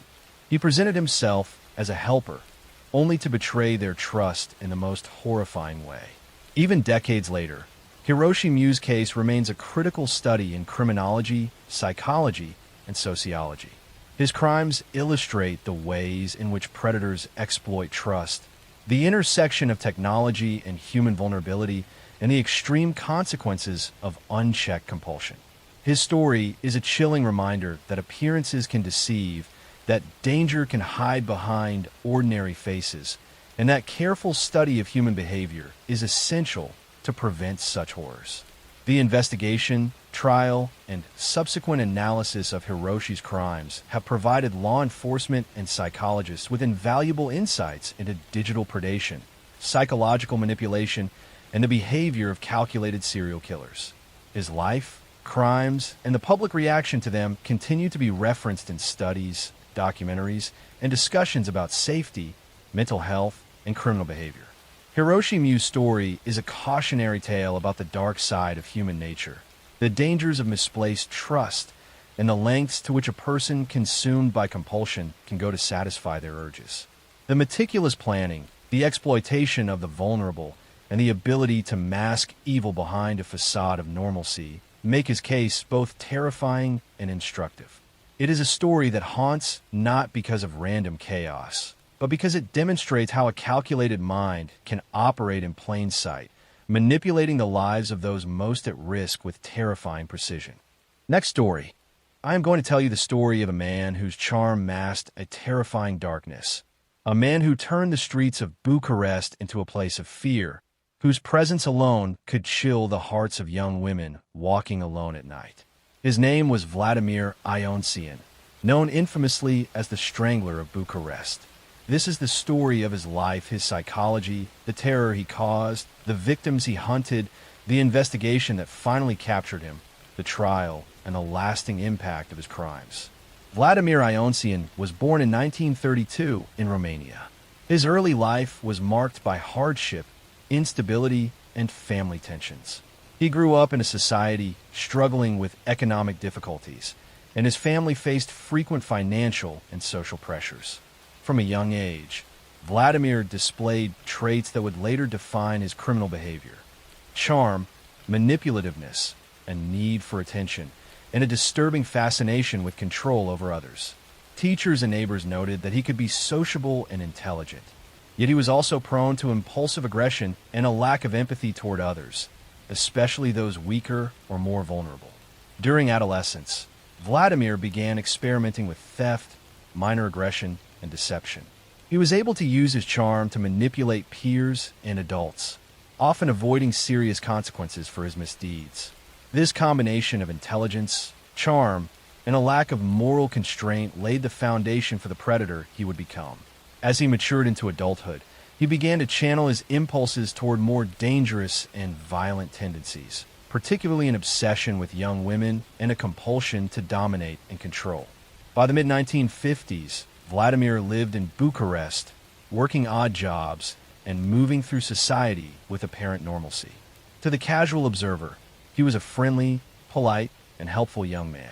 But beneath this exterior, he had developed a methodical approach to predation. He would select young women who were alone, often in parks, streets, or public transport, using his charm to approach them. He would gain their trust with conversation, persuasion, and attention, presenting himself as a friendly acquaintance or helper. Once he had the woman isolated, he would carry out his murders, often by strangulation, a method that allowed him control, precision, and, at times, a sense of satisfaction from the act itself. The fear Vladimir instilled in Bucharest grew gradually as women began disappearing. His victims shared a common pattern: young, often alone, approached by a man who seemed harmless. Families reported missing daughters and sisters, and the community slowly became aware of a predator moving undetected among them. Unlike random killers, Vladimir carefully planned his attacks. He studied his victims, learned their routines, and waited for the right moment to strike. Each encounter demonstrated a calculated blend of charm, manipulation, and lethal violence. Police investigations were initially slow, as the pattern of disappearances was not immediately connected. The chaotic post-war urban environment, combined with social disruptions, gave Vladimir an opportunity to operate without immediate suspicion.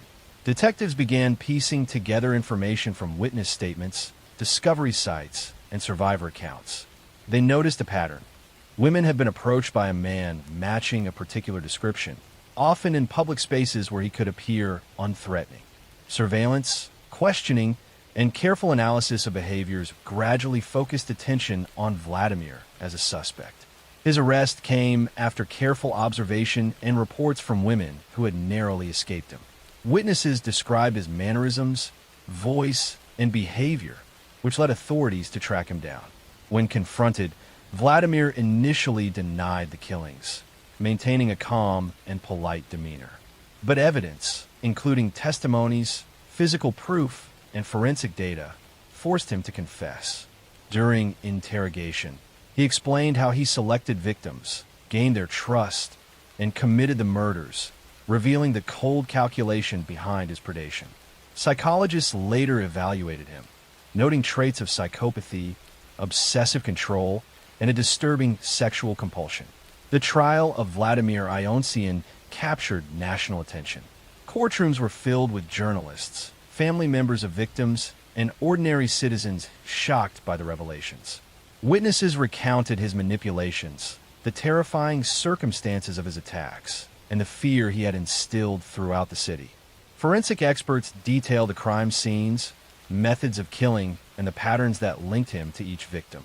Psychologists explained his personality and mental state, describing the dangerous combination of charm, intelligence, and lack of empathy that allowed him to commit multiple murders without detection for a period of time.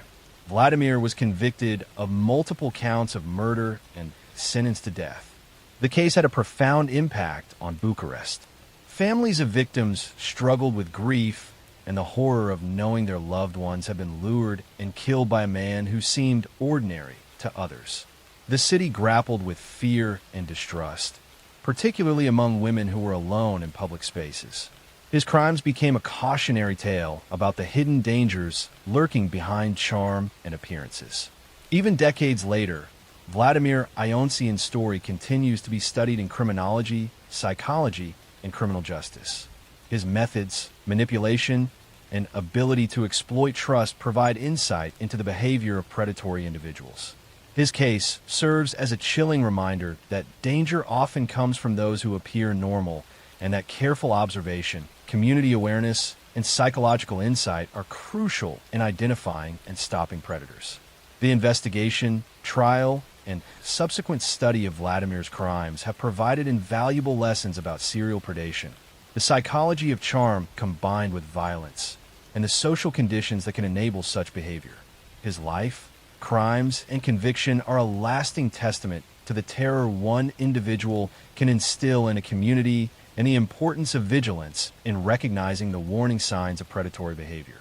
Vladimir Ionsien's story is not just one of murder, but of manipulation, deception, and the exploitation of trust.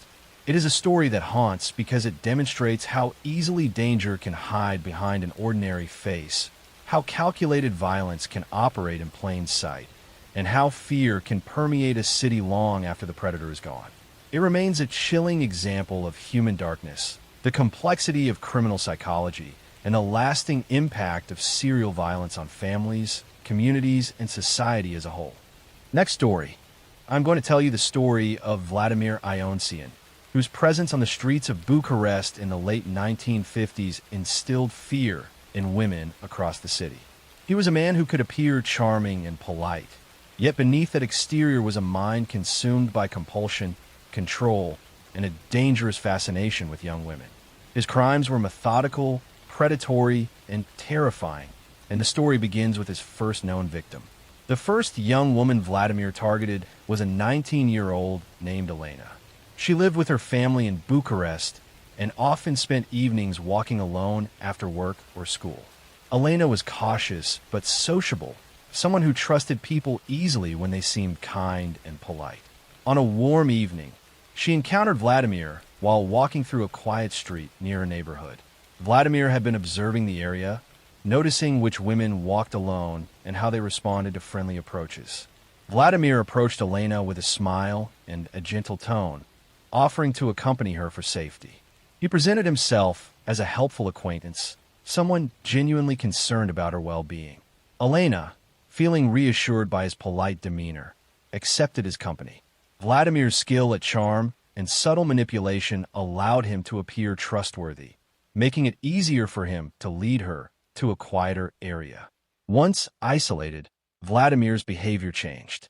He subtly exerted control over Elena, guiding her steps and limiting her ability to escape.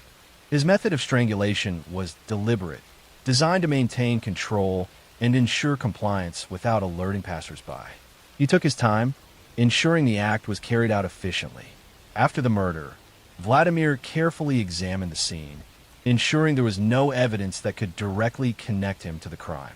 He then left Elena's body in a location he knew would delay discovery.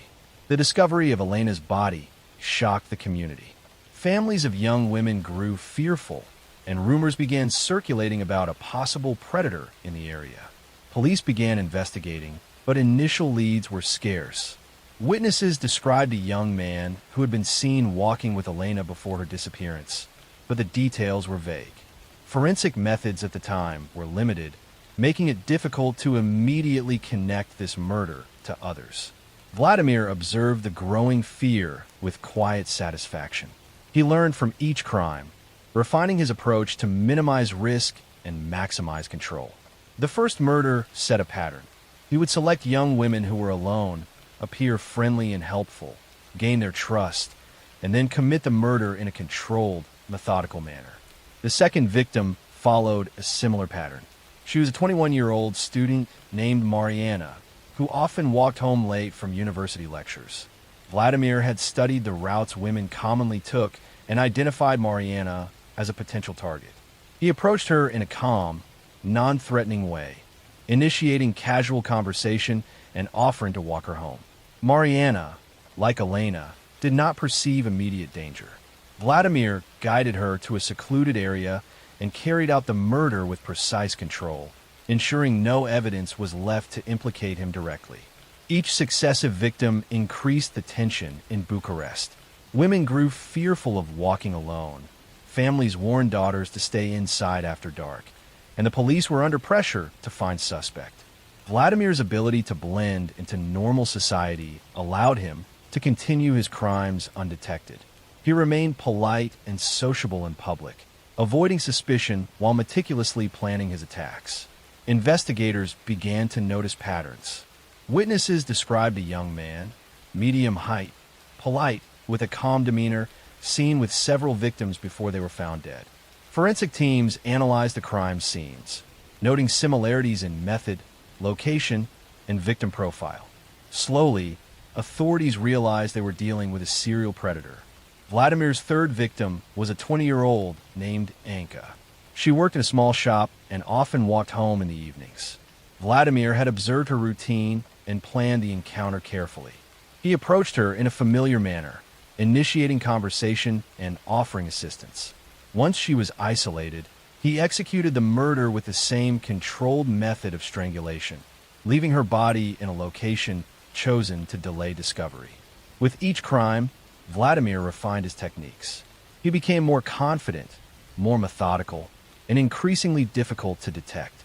The city was gripped by fear, women traveled in groups, and police intensified patrols in areas where young women were likely to walk alone. Despite the heightened attention, Vladimir continued his pattern, exploiting the trust of those who underestimated him. The investigation expanded. Police compiled witness statements, conducted stakeouts, and attempted to predict his next move. Psychological profiling suggested a man who appeared normal, but was highly manipulative, obsessed with control, and capable of committing repeated murders without remorse. Each victim provided insights into his behavior, but the challenge remained to apprehend him before more lives were lost. Vladimir's fourth victim, a 22-year-old named Ioana, was similarly targeted. She often took evening walks after finishing her studies. Vladimir approached her on a quiet street, using the same charm and calm demeanor he had perfected.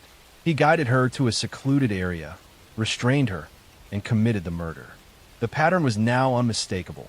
Young women alone, approached politely, isolated, and strangled. The accumulation of evidence, witness reports, and forensic similarities eventually allowed police to identify Vladimir as a suspect. Surveillance and careful tracking narrowed the search, and tips from women who had previously encountered him provided crucial information.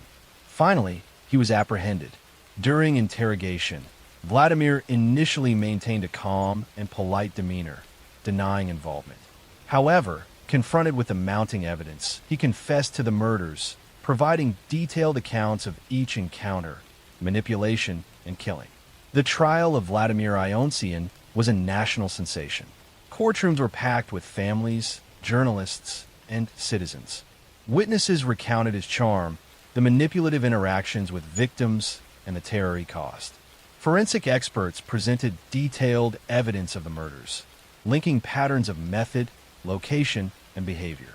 Psychologists described his personality, obsession with control, and lack of empathy, explaining how he was able to commit multiple murders while appearing ordinary. Vladimir Ionsien was ultimately convicted of multiple counts of murder and sentenced to death. The impact on Bucharest was profound. Families of victims struggled with grief and shock. Communities were left wary, and the story of a charming young man who became a calculated predator became a cautionary tale for decades to come. Even today, the case of Vladimir Ionsien is studied in criminology, psychology, and criminal justice. His methods, manipulation, and ability to exploit trust provide insights into predatory behavior and the psychology of charm combined with violence. His crimes remind society of the hidden dangers behind ordinary appearances and the importance of vigilance in recognizing predatory patterns. Vladimir Ionsien's story is a chilling example of calculated violence, the exploitation of trust, and the terror one individual can impose on a city. Next story. I'm going to tell you the story of Yang Xinhai, one of the most feared serial killers in modern Chinese history. A man whose presence turned quiet villages into places of terror, whose crimes were deliberate, methodical, and shockingly brutal. He moved silently through rural China, exploiting isolation and the vulnerability of families, committing murders so calculated that even in the chaos, few could trace them back to him. His story is not just about the crimes he committed, but about the darkness of human psychology, the patterns of predation, and the lengths one man could go to satisfy his compulsions. Yang Xinhai was born in 1968 in Hunan Province, a region of China known for its rural landscapes and economic hardship. His early life was shaped by poverty, scarcity, and familial instability. From a young age, he exhibited troubling behavior. Teachers and neighbors noted that he was withdrawn, yet capable of sudden aggression. He lacked normal social empathy, often reacting to minor slights or frustrations with disproportionate anger. Neighbors recalled that he was calm and polite one moment, then aggressive or cruel the next, displaying a kind of unpredictability that hinted at deeper psychological issues. In adolescence, Yang began testing boundaries. He engaged in theft, minor assaults, and manipulative behavior. He was intelligent, capable of deception, and knew how to avoid detection, traits that would later make him a dangerous predator. His fascination with control and dominance grew as he aged. By early adulthood, he had internalized a compulsion for violence, paired with a methodical mind capable of planning attacks and escaping consequences. Yang's first known murders were committed in the early 1990s, but it would take years before authorities fully understood the scope of his crimes. He targeted isolated households in rural villages, often at night. Families were home, unprepared for the violence that would descend upon them. His approach was calculated. He would observe his victims' routines, identify when the house was least defended, and choose moments when resistance would be minimal. Once inside, he would execute the murders with blunt force, stabbing, or strangulation. Each act was deliberate, precise, and cold. The first family Yang attacked lived on the outskirts of a small village. He had studied their home, noticing when most family members were at work or asleep. Entering the house, he subdued the residents one by one. His method was violent but controlled, ensuring that no one could escape to alert neighbors. After completing the murders, he ransacked the home for valuables and left without leaving evidence that could be traced directly to him. The villagers were shocked when the family was found the next day, the brutality leaving an indelible mark on the community. The second incident followed a similar pattern. Yang carefully selected his next victims, again exploiting isolation. This household consisted of a young couple and an elderly parent. He observed them, learning their routines over days, and waited until nightfall. Entering quietly, he overpowered them, carrying out the murders with the same meticulous efficiency. He then cleaned parts of the crime scene and left the area, making it difficult for investigators to immediately connect this incident to the previous one. Over the next several years, Yang's attacks spread across Hunan and neighboring provinces. He became bolder, striking in multiple villages, often leaving behind scenes so brutal that survivors were deeply traumatized. In one particularly harrowing case, he entered a house where a mother, father, and 3 children lived. He overpowered the parents first, then the children, killing them in a sequence that demonstrated careful planning and an utter lack of empathy. Each murder reinforced his compulsion and confidence, allowing him to refine his methods. Authorities struggled to link these crimes. Rural areas lacked advanced forensic technology, and the murders were spread across wide regions. Witnesses were scarce, and fear prevented many from coming forward. Police began mapping patterns. The methods of killing, the types of households targeted, the rural locations, and the timing of the attacks. Slowly, the picture of a single perpetrator began to emerge. Yang Xinhai's ability to blend into society contributed to his continued evasion. He worked various jobs, moving from village to village. He presented himself as polite, helpful, and unremarkable. No one suspected that the quiet laborer walking through the village streets during the day could commit atrocities at night. His duality, ordinary citizen by day, predator by night, made him extremely difficult to apprehend. Each victim had a story. One woman, 28 years old, was preparing dinner for her family when Yang entered the home. He forced compliance, restrained her, and killed her and the other household members. In another case, a young man returning from work was overpowered before he could raise the alarm. Detailed accounts from surviving neighbors, footprints, and patterns of entry eventually helped the authorities understand the methods Yang employed. The investigation intensified in the late 1990s. Police began coordinating across regions, comparing case files, witness statements, and physical evidence. Patterns emerged. The selection of rural households, the use of surprise attacks, the methodical execution of murders, and the timing of attacks often during night hours. Psychological profiling suggested a man with obsessive control, lack of empathy, and compulsive violent tendencies. Yang Xinhai's eventual capture occurred after surveillance, tips from local villagers, and careful forensic analysis. Authorities had begun predicting likely targets, monitoring movements, and questioning laborers passing through villages. When confronted, Yang initially denied involvement, but the overwhelming evidence, fingerprints, connections between crime scenes, witness identification, forced a confession. He detailed each murder, explaining how he chose his victims, entered their homes, and committed the killings. Psychologists later analyzed him, noting psychopathy, emotional detachment, and compulsive violent tendencies. The trial was extensive. Families of victims attended, journalists reported widely, and citizens followed developments closely. Witnesses recounted his deceptive charm, his ability to enter homes unnoticed, and the terror he instilled. Forensic experts presented evidence from multiple scenes, linking Yang to dozens of murders. Psychologists explained his mental state, lack of remorse, and compulsions, helping the court understand how one man could commit repeated atrocities without immediate detection. Yang Xinhai was ultimately convicted of the murder of 67 people and sentenced to death. The impact on China was profound. Communities across Hunan and neighboring provinces were left traumatized.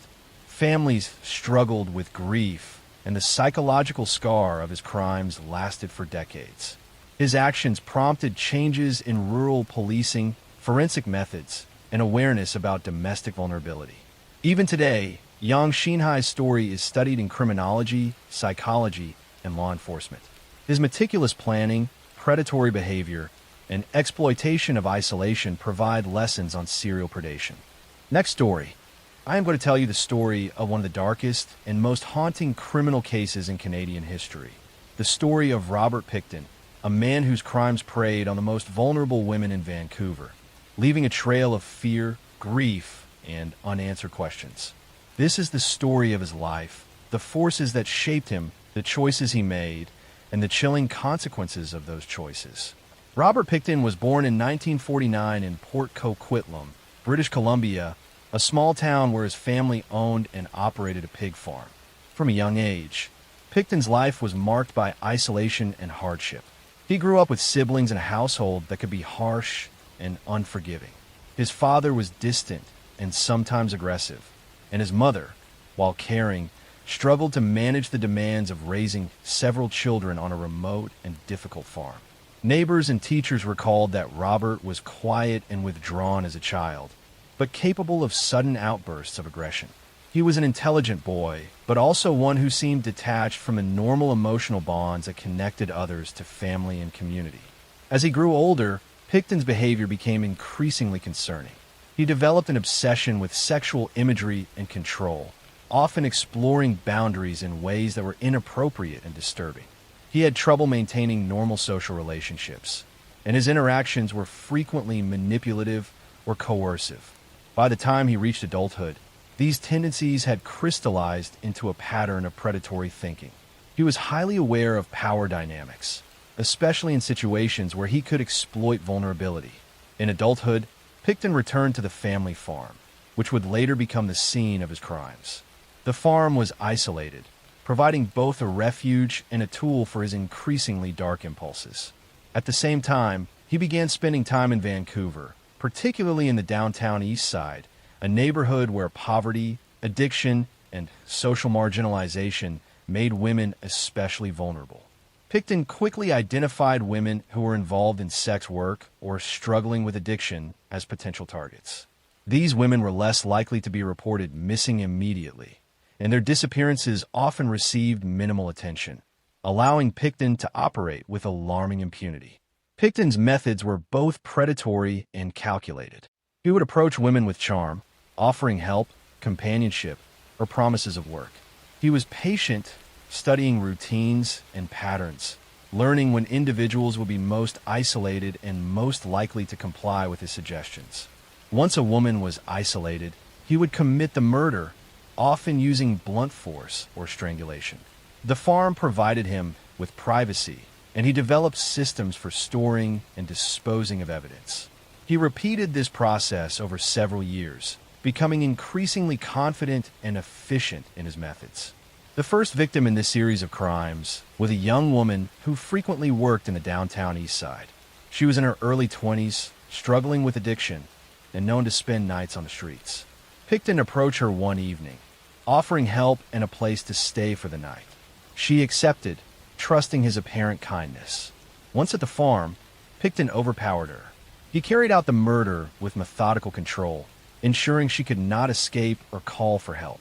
Afterward, he left the crime scene, taking steps to conceal evidence and minimize any trace that could link him to the crime. The second victim followed a similar pattern. She was slightly older, also involved in sex work, and had a network of friends and colleagues who cared for her.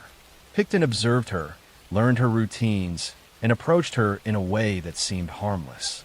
He invited her to the farm under the pretense of shelter or work. Once there, he restrained and killed her, again leaving no immediate evidence. This repetition, over multiple victims, began to form a pattern, although authorities at the time were slow to recognize it. Over the next several years, Pickton's crimes escalated in frequency and brutality. Women in the downtown East Side began disappearing at alarming rates, but systemic neglect and societal biases meant that these disappearances were often not treated with urgency. Families of missing women struggled to be heard, sometimes facing skepticism or dismissal from authorities. Pickton exploited these gaps in the system, continuing to lure and murder women while evading capture. Each murder was preceded by careful observation. Pickton studied his victims' behaviors, schedules, and vulnerabilities. He approached them in ways that appeared ordinary, friendly, or helpful, gaining trust before committing the act. His control extended beyond the moment of attack. He took steps to ensure the victims could not leave evidence or survive to identify him. In doing so, he displayed traits of extreme manipulative skill and emotional detachment. Investigators began to piece together the scale of the crimes in the late 1990s. They noticed patterns in the disappearances, including victim profiles, geographic locations, and timing. The breakthrough came through a combination of witness reports, forensic evidence, and the persistence of police officers who refused to ignore the growing number of missing women. Surveillance, interviews, and stakeouts eventually led them to suspect the farm as a central location in the pattern of disappearances. The arrest of Robert Pickton in 2002 revealed the shocking extent of his crimes. Police discovered remains, personal effects of victims, and extensive evidence of planning and concealment. The scale of the murders was staggering, and the public was confronted with a level of depravity that had gone unchecked for years. Forensic teams meticulously documented the scene, linking multiple murders and establishing a clear pattern of predation. The trial of Pickton was long, emotionally charged, and nationally followed. Families of victims gave testimony about the women they had lost and the trauma the disappearances had caused. Forensic experts presented detailed evidence, connecting Pickton to numerous murders and showing how he had concealed evidence over years. Psychologists provided insight into his mind, describing his lack of empathy, compulsive sexual predation, and meticulous planning. The courtroom became a place where the magnitude of his crimes and the systemic failures that allowed them were fully exposed. Robert Pickton was ultimately convicted of multiple murders and sentenced to life imprisonment. The impact on the Vancouver community was profound. Survivors, families, and the public grappled with grief, fear, and anger. The case prompted deep reflection on law enforcement priorities, social neglect, and the vulnerability of marginalized populations. Programs were introduced to better protect women at risk, and systemic reforms were implemented to prevent similar oversights in the future. Even today, Pickton's crimes are studied in criminology, psychology, and law enforcement. His story demonstrates how vulnerability, societal neglect, and manipulative predation can combine to allow repeated acts of extreme violence. It also highlights the importance of vigilance, community awareness, and protection of the most at-risk individuals. Next story. I'm going to tell you the story of one of the greatest deceptions in modern crime history. It is the story of a man who fooled judges, journalists, artists, and even entire nations into believing that he had transformed from a violent killer into a redeemed poet. He was invited into schools to lecture children about morality. He was interviewed on television as a model of rehabilitation, and he mingled with intellectuals who admired his talent. But behind this carefully constructed mask, he was still killing, still stalking, still strangling women with cold precision. His name was Jack Unterweger, and his life remains one of the most haunting lessons about trust, manipulation, and evil hidden in plain sight. Jack Unterweger was born on August 16, 1950, in the small Austrian town of Judenburg. His childhood was marked from the very beginning by instability and neglect. His mother was a young barmaid, often described as irresponsible and unstable, who had a fleeting relationship with an American soldier stationed in post-war Europe. That soldier disappeared before Jack was even born, leaving the boy fatherless. His mother's lifestyle made her incapable of providing stability, and Jack spent much of his youth moving between relatives, foster homes, and the streets. The boy grew up in poverty and isolation. He was teased for his background, seen as an outcast, and from a very young age, he developed a sense of resentment toward society. By the time he was in his early teens, he had already begun committing petty crimes, theft, and assault. He showed little regard for rules or authority. More disturbingly, he displayed cruelty toward others, particularly women. Teachers and relatives noticed his lies, his charm, and his strange ability to manipulate those around him. These traits would only grow stronger as he matured. As a young man, Unterweger drifted through life without steady work. He lived as a small-time criminal, committing robberies and burglaries, spending time in and out of jail. But by the mid-1970s, his violence escalated. In 1974, he committed his first known murder. His victim was an 18-year-old German woman named Margaret Schaefer. He picked her up, assaulted her, and then strangled her to death using her own bra. The act was brutal and deeply symbolic. The very object of femininity was turned into an instrument of death. The method revealed the psychological signature that would define his killings for decades. He was arrested soon after and sentenced to life in prison. Most people would have expected him to fade into obscurity behind bars. But Jack Unterweger was not ordinary. In prison, he began to reinvent himself. He discovered writing. He started with poetry, short stories, and eventually wrote an autobiography.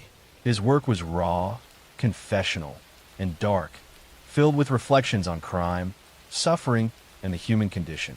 To some, it sounded authentic. Intellectuals, journalists, and artists began to take notice of him. By the 1980s, Unterweger was a minor celebrity in Austrian literary circles. He was praised as a man who had turned his life around through art. Supporters argued that he was living proof that rehabilitation was possible. Public figures, including well-known writers and even politicians, campaigned for his release. They described him as a sensitive man who had confronted his demons. The prison system was pressured, and eventually, after serving only 15 years of his life sentence, Jack Unterweger was released in 1990. His freedom was greeted almost like the debut of a cultural star. He appeared on television talk shows, gave radio interviews, and was invited to schools to speak about the dangers of crime.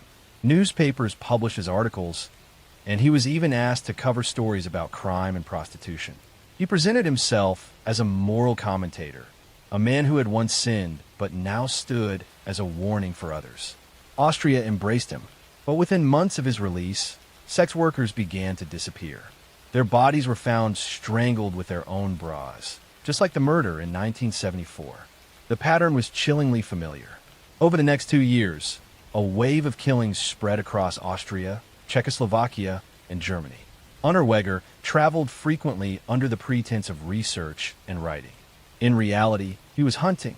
In a grotesque twist, he even traveled to Los Angeles as a visiting journalist in 1991.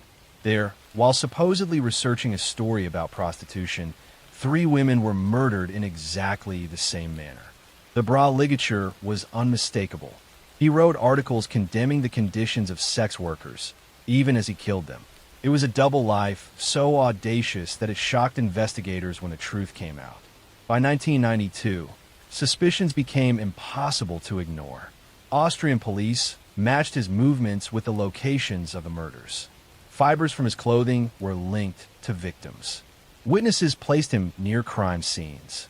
The facade began to crumble. But when authorities moved to arrest him, Unterweger fled with a girlfriend, crossing borders and evading capture. For months, he was on the run, until finally, in February 1992, he was arrested in Miami, Florida. His trial in Austria in 1994 was one of the most publicized in the country's history. The courtroom was packed, cameras rolled, and the once celebrated writer now stood exposed as a predator. The evidence was overwhelming. He was charged with 11 murders across Austria, Germany, and the United States. The jury found him guilty, and he was sentenced to life without parole. But Jack Unterweger was not willing to live out another prison term. On June 29, 1994, the very night he was sentenced, he tied the drawstring of his prison tracksuit around his neck and hanged himself in his cell. It was a final act of control, one last deception, denying the world the spectacle of watching him age behind bars. The method of his suicide echoed his crimes, once again using a ligature to end life. The story of Jack Unterweger remains one of the most disturbing cautionary tales in modern history. It revealed how charisma and talent can blind even the most educated people, how the hunger for redemption stories can lead society to ignore warning signs, and how evil can thrive beneath the mask of art and intellect. His victims, many of them women on the margins of society, were overshadowed during his lifetime by the fascination with the killer himself. Today, their names are remembered as the true tragedy at the heart of his story. Jack Unterweger's life is a lesson in deception. He was not reformed. He was not healed. He was a manipulator, a predator, and a killer who used culture itself as a shield. His story reminds us that words can charm, but actions never lie. Next story. I'm going to tell you a story about a woman whose fear of death became a force of horror. Every parent fears losing their children, but Leonarda Cianciulli's fear consumed her to the point of madness.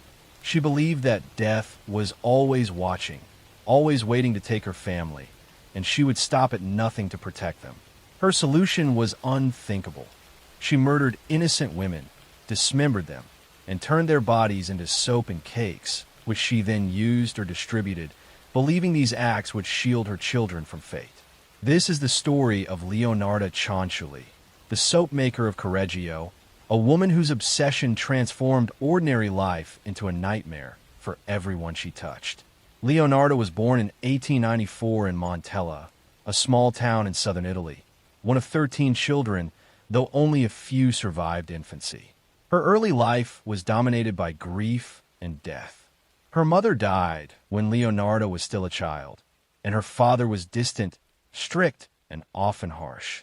She grew up in a household where superstition was part of daily life and where the threat of misfortune seemed ever present.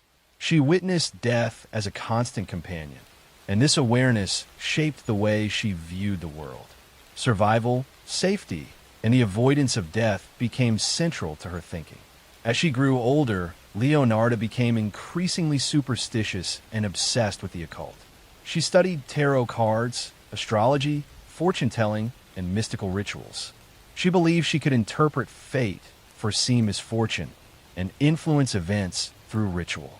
These beliefs gave her a sense of control over a world she perceived as chaotic and dangerous. Her obsession with death deepened when she married Michel Cianciulli in 1917 and had children. Though she hoped family life would bring stability, tragedy continued to follow her. One of her children died, and the fear of losing the remaining children became all-consuming. By the 1930s, Leonarda's fear of death had become a compulsion with fatal consequences. She was convinced that in order to protect her family, she needed to perform rituals involving human sacrifice. She believed that by killing women and using their bodies in specific ways, she could transfer their life force to herself and her family, shielding them from harm. Her first known victim was Faustina Setti, a woman who had come to Leonarda's home seeking spiritual guidance. Leonarda invited her in, drugged her, and murdered her. She then dismembered the body, boiling some parts in a soap and baking others into cakes. She believed consuming or distributing these products would protect her children. Over the next several years, Leonarda continued her ritual murders, carefully selecting vulnerable women who would trust her. She lured them with promises of fortune-telling, employment, or friendship. Once inside her home, she killed them, dismembered their bodies, and converted their remains into soap, cakes, and other household products. She sometimes gave these items to neighbors or friends, completely unaware of what they were consuming. Her calm and friendly exterior concealed the meticulous planning and brutal violence that occurred within her walls. Leonarda's murders were methodical and ritualistic. She carefully planned each abduction, ensured privacy during the killings, and cleaned up afterward to avoid suspicion. Her belief that these acts would protect her children justified, in her mind, every detail. She kept no formal records, but witnesses and later investigators pieced together the extent of her crimes. The number of victims remains uncertain, but the brutality and calculation behind each murder are undeniable. The discovery of her crimes came in 1940, when neighbors reported strange odors and suspicious activity coming from her home. Police investigation uncovered human remains, tools used to dismember bodies, and evidence of her ritual practices. The scope of her crimes shocked Italy. Multiple victims were identified, and the horrifying details of how she processed their bodies became public knowledge. The nation was horrified that a seemingly ordinary, devoted mother could commit such atrocities. Leonarda's trial in 1946 was one of the most notorious in modern Italian history. She explained that she had been guided by mystical forces and that her murders were necessary to protect her family. Psychologists testified that she suffered from extreme superstition, obsessive-compulsive tendencies, and delusions regarding death and protection. The court sentenced her to 30 years in prison and committed her to a psychiatric facility, where she remained until her death in 1970. Throughout her imprisonment, she maintained that her actions were justified, believing she had saved her children from harm. Her story is a chilling study of how fear, superstition, and obsession can destroy morality and empathy. Leonarda Cianciulli's life demonstrates that even ordinary individuals, consumed by irrational fears, can commit extraordinary acts of cruelty. The victims she murdered remain silent, but their lives and the horror of their deaths continue to haunt history. Her name is remembered not only for the grotesque methods she used, but for the terrifying insight into how fear can twist human behavior into something monstrous. Leonarda Cianciulli's story is more than a tale of murder. It is a warning of the darkness that fear can create, of how obsession with protection and survival can push ordinary people to unimaginable extremes, and of the horrors that can hide behind calm, ordinary appearances. Every ritual, every murder, every piece of soap and cake she created was a testament to a mind that had surrendered entirely to terror, leaving only cruelty behind. Next story. I'm going to tell you the story of a man who made ordinary streets feel unsafe, whose quiet life concealed unimaginable horror. Children disappeared in broad daylight. Parents lived in constant fear. Behind the closed doors of his small apartment in Tokyo, he committed acts of cruelty so extreme that they shook an entire nation to its core. This man was Tsutomu Miyazaki, later called the Otaku Murderer, a name that still sends chills through anyone who hears it. Tsutomu Miyazaki was born in 1962 in Japan, the youngest of 4 children in a family that seemed normal on the surface but was strained beneath. His father was a government worker, his mother a homemaker. From a very young age, Miyazaki was shy, withdrawn, and deeply isolated. He struggled to communicate with other children and became increasingly obsessed with books, horror media, and later, anime. While other children played in parks or schoolyards, he spent hours alone, immersing himself in fantastical worlds that gave him comfort but also fueled his growing detachment from reality. By his teenage years, Miyazaki's behavior had become alarming. He was socially awkward to the point of being almost invisible in public, yet in private, he developed obsessive tendencies.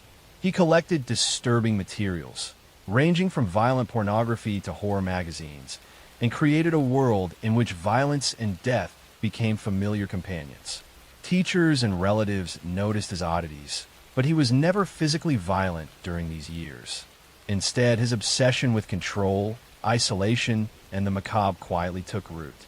After finishing school, Miyazaki lived alone in small apartments in Tokyo. His family relationships were distant and strained. He did not work steadily, and he rarely socialized. He developed compulsive routines, spending hours in libraries and stores collecting books and media about death, mutilation, and human anatomy.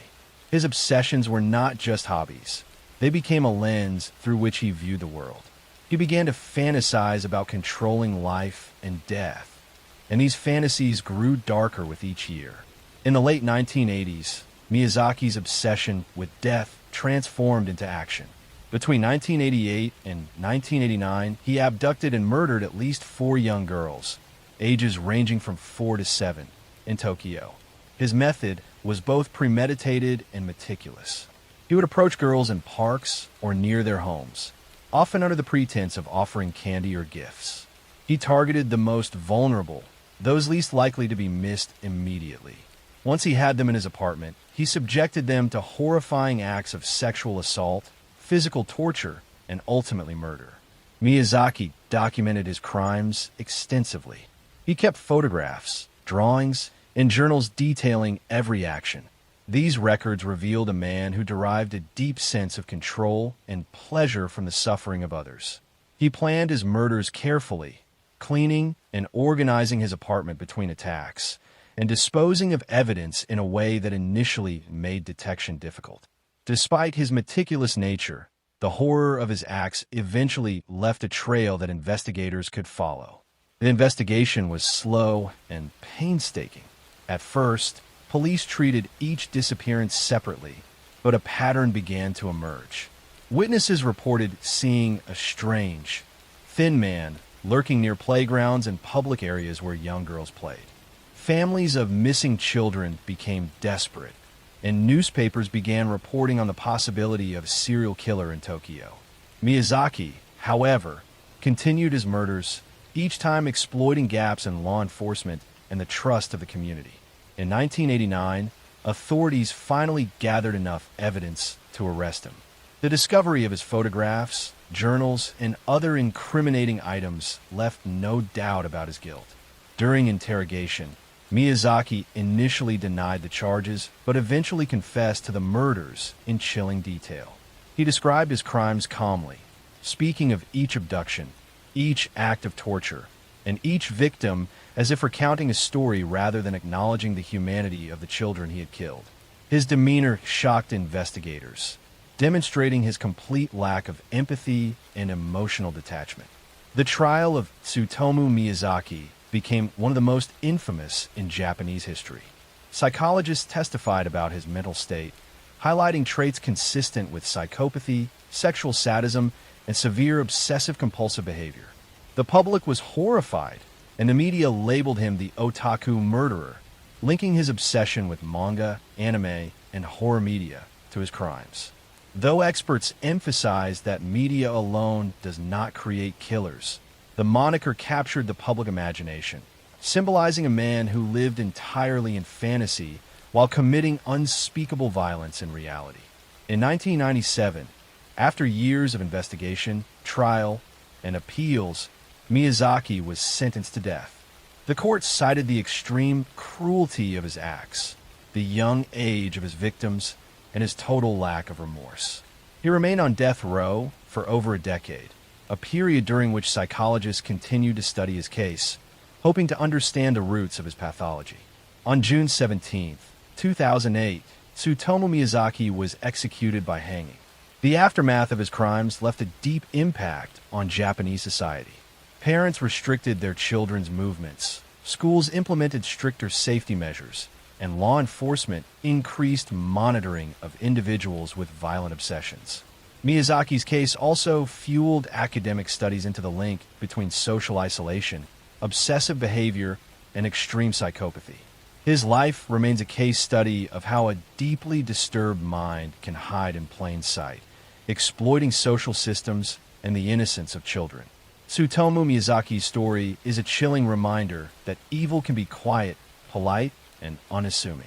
He was a man whose outward appearance was unremarkable, whose daily routines seemed mundane, yet who held in his private life a darkness so profound that it terrorized an entire city. The names of his victims live on, a haunting testament to the lives stolen by the otaku murderer, and a warning of the horrors that can lurk behind ordinary doors. Next story. I'm going to tell you the story of a woman who made death part of her daily life.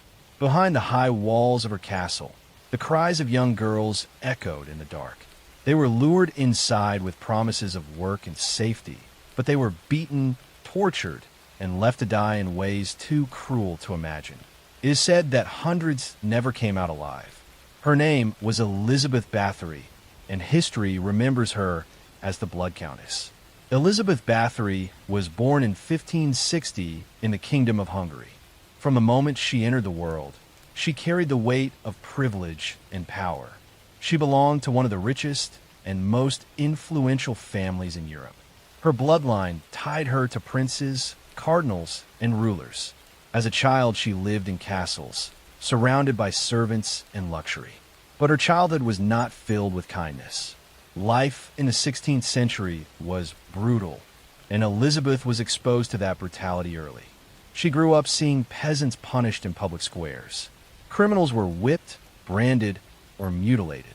Executions were not hidden, but celebrated as a show of order and control. Servants in her household were treated as objects, beaten without mercy for mistakes. Elizabeth absorbed this environment. To her, pain became normal, cruelty became expected, and human suffering became a tool to enforce power. Unlike many women of her time, Elizabeth was highly educated. She learned to read and write in several languages, including Latin, German, and Hungarian. She studied mathematics, law, and science. Her intelligence made her stand out, but it also sharpened her sense of superiority. She began to see herself as not just noble by birth, but naturally above those around her. This mixture of intelligence, pride, and exposure to violence created the foundation for something monstrous. At the age of 15, Elizabeth married Count Ferenc Nadasdy, a man feared for his cruelty on the battlefield. Their wedding united two powerful dynasties and secured Elizabeth even greater influence. She moved into her husband's castle and soon found herself in charge of vast estates. Ferenc was often away fighting wars, leaving Elizabeth to rule alone. She held authority over hundreds of servants and peasants. Whispers began almost immediately. Servants spoke of her rage, of beatings that left bruises and broken bones. A maid who made a mistake in her chores could be whipped until she bled. A disobedient girl could be locked away without food. Elizabeth's power over life and death was absolute, and she wielded it without hesitation. When her husband died in 1604, Elizabeth was 44 years old, wealthy, and fully independent. No longer restrained by marriage, her cruelty deepened. It was in these years that her crimes reached their darkest level. With the help of a small circle of trusted servants, she began to lure young peasant girls into her castles. Families were told their daughters would find work as maids. Others were simply taken under false promises. Once inside, the girls became prisoners. Witness testimony later described acts of shocking violence. Girls were struck with clubs until their bones shattered. They were cut with knives and scissors. Needles were pushed under their fingernails. They were burned with hot irons or doused in freezing water and left outside in the snow until they froze to death. Some were starved until they wasted away. It was said Elizabeth herself took part in the torment, striking them, biting their flesh, and laughing at their screams. The most infamous legend claimed that Elizabeth bathed in the blood of virgins, believing it would preserve her youth and beauty. Whether or not this was true, the core fact remained. Young women were dying in shocking numbers. Servants spoke of bodies hidden in the castle cellars, buried in shallow graves, or burned in secret to hide the evidence. The number of victims grew so large that it could no longer be concealed. By 1609, priests began to complain about the suspicious frequency of burials of young women connected to her household. Local peasants whispered that their daughters had gone to the castle and never returned. The rumors spread wider, reaching the ears of the king himself. In 1610, King Matthias II ordered an investigation. A team of soldiers raided Elizabeth's castle. What they found shocked even hardened men. Some girls were found dead. Others were barely alive, their bodies covered in wounds, starved, and broken. The chambers of the castle bore the marks of torture. Elizabeth was immediately placed under house arrest, and her servants were dragged away for questioning. Under interrogation, her servants confessed. They described in detail the horrors they had witnessed and participated in. They told of Elizabeth beating girls until they collapsed, of needles pushed into their skin, of girls burned with irons, and of corpses stacked in secret. The number of victims they spoke of was staggering. Some claimed dozens, others spoke of hundreds. One figure reached more than 600 girls. Historians doubt the highest number, but even the lowest estimates made Elizabeth one of the most prolific killers in history.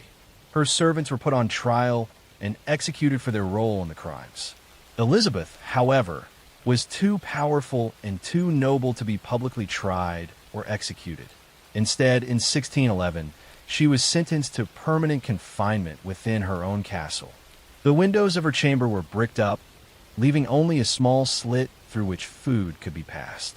She lived in darkness and isolation, cut off from the world. For 4 years, she remained like this. In 1614, guards found her lying dead on the floor of her chamber. She was 54 years old. She was buried in her family crypt, but so much fear and hatred surrounded her name that her body was later removed, and its final resting place remains uncertain. The story of Elizabeth Bathory spread quickly across Europe. Some saw her as a monster, a woman consumed by vanity and sadism.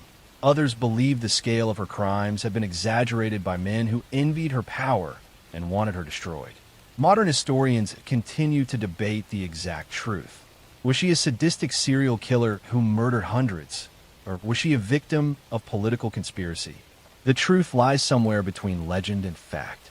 But the evidence of dead girls, of testimony under oath, and of bodies discovered in her castle cannot be denied.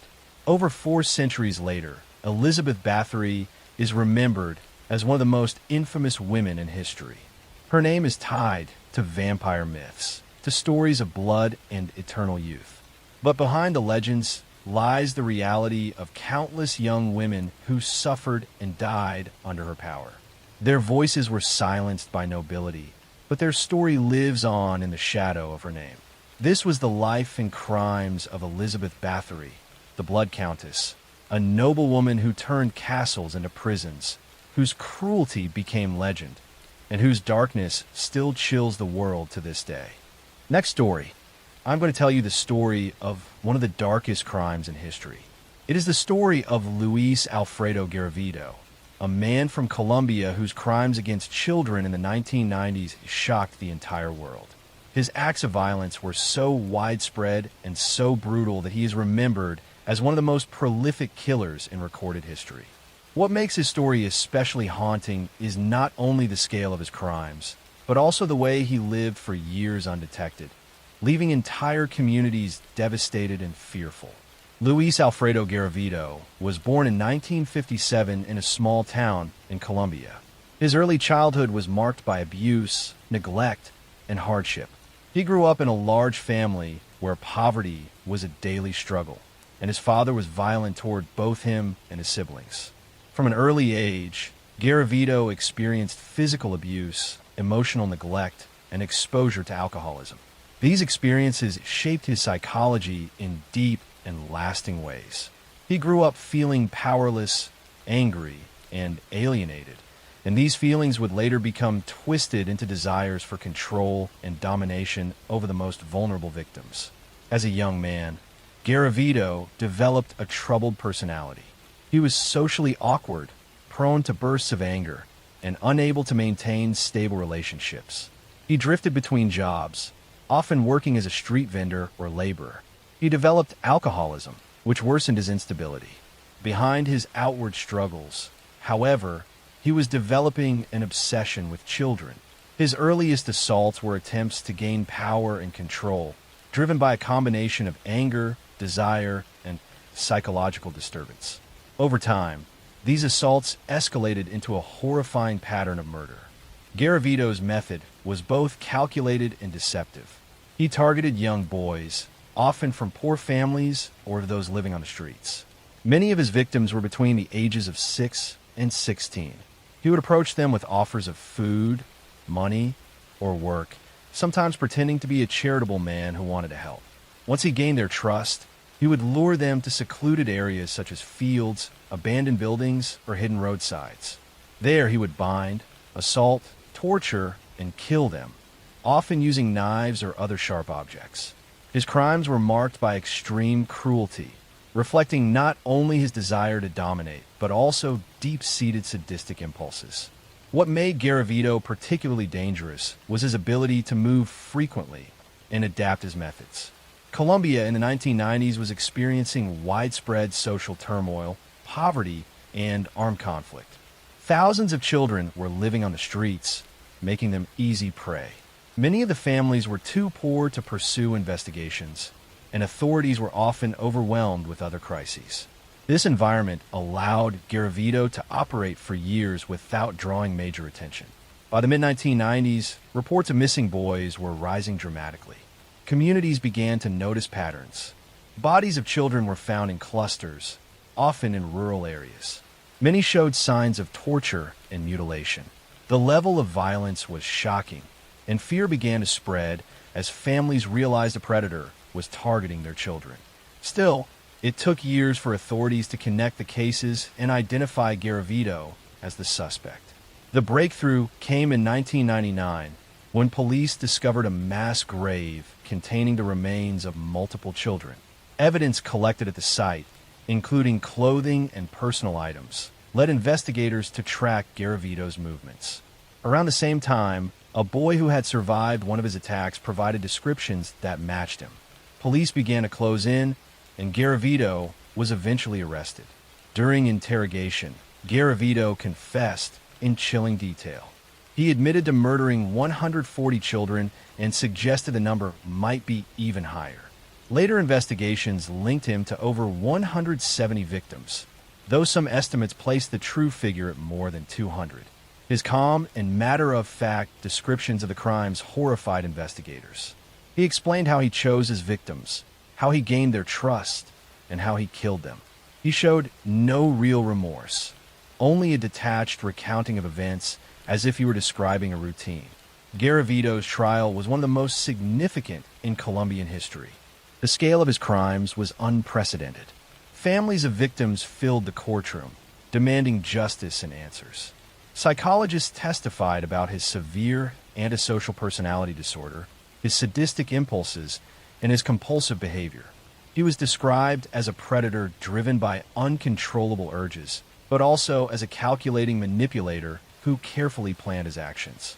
In 1999, Garavito was sentenced to 1,853 years in prison, the longest sentence ever given in Colombia at the time.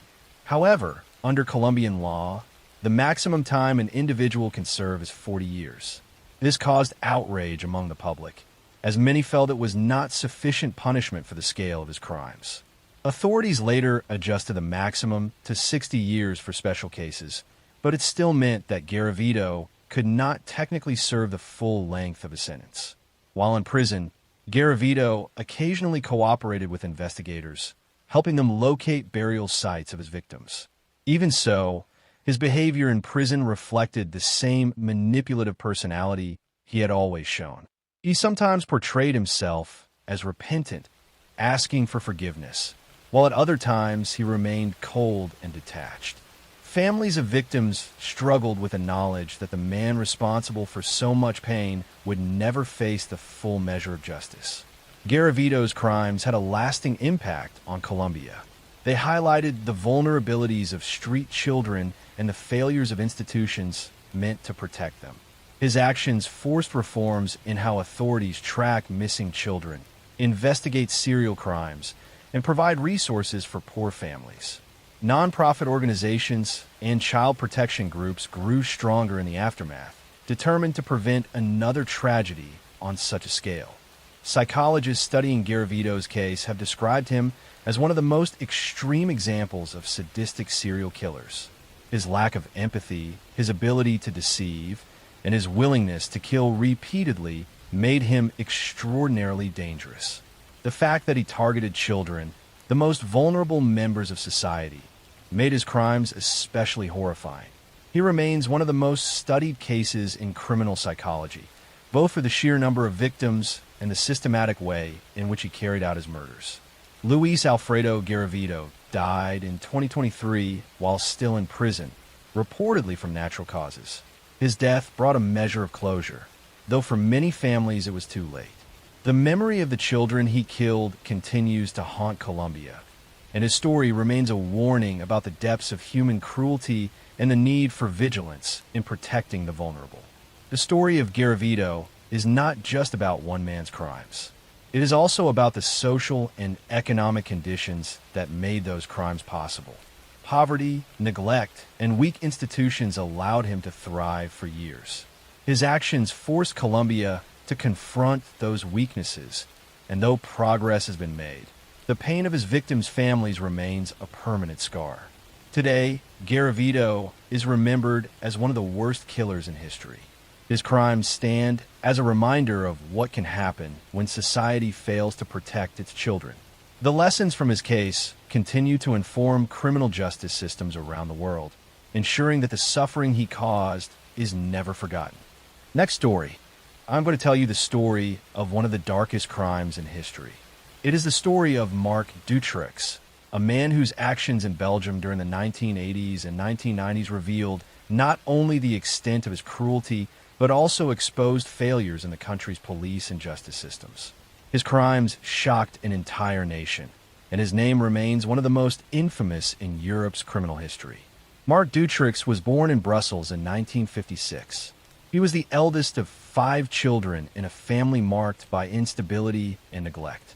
His parents were both teachers, but they were harsh, distant, and unable to provide warmth. At home, arguments were frequent and emotional care was lacking. By the time Dutroux reached adolescence, his parents divorced, and he spent much of his teenage years drifting between relatives and institutions. The lack of structure and affection played a key role in shaping his personality. Teachers described him as intelligent but manipulative. He often lied, stole, and tried to bend situations to his advantage. During his teenage years, Dutroux began to show disturbing tendencies. He was fascinated by control and domination. He frequently stole from classmates and bullied weaker peers. By the age of 18, he had already been arrested several times for theft and auto crimes. These early brushes with the law did little to deter him, and he quickly gained a reputation as a cunning but untrustworthy young man. In the late 1970s and early 1980s, Dutroux's crimes escalated.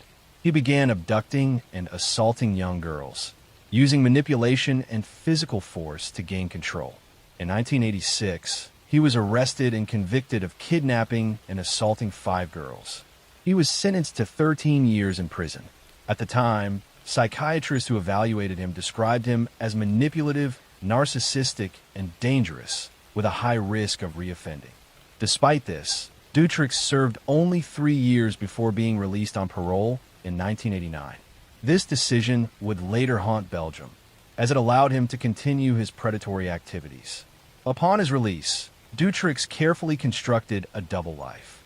To the outside world, he appeared to be a tradesman, working as an electrician and handyman. He lived in a modest home with his wife, Michelle Martin, whom he had married in 1983. They had children together, and to neighbors he seemed like an eccentric but ordinary man. In reality, however, Dutroux was building a network of properties across Belgium, many of which contained secret chambers. In one of his most disturbing acts of preparation, Dutroux built underground cells in the basements of his homes. These chambers were hidden behind false walls and secured with heavy locks. They were small, dark, and designed to hold young girls captive.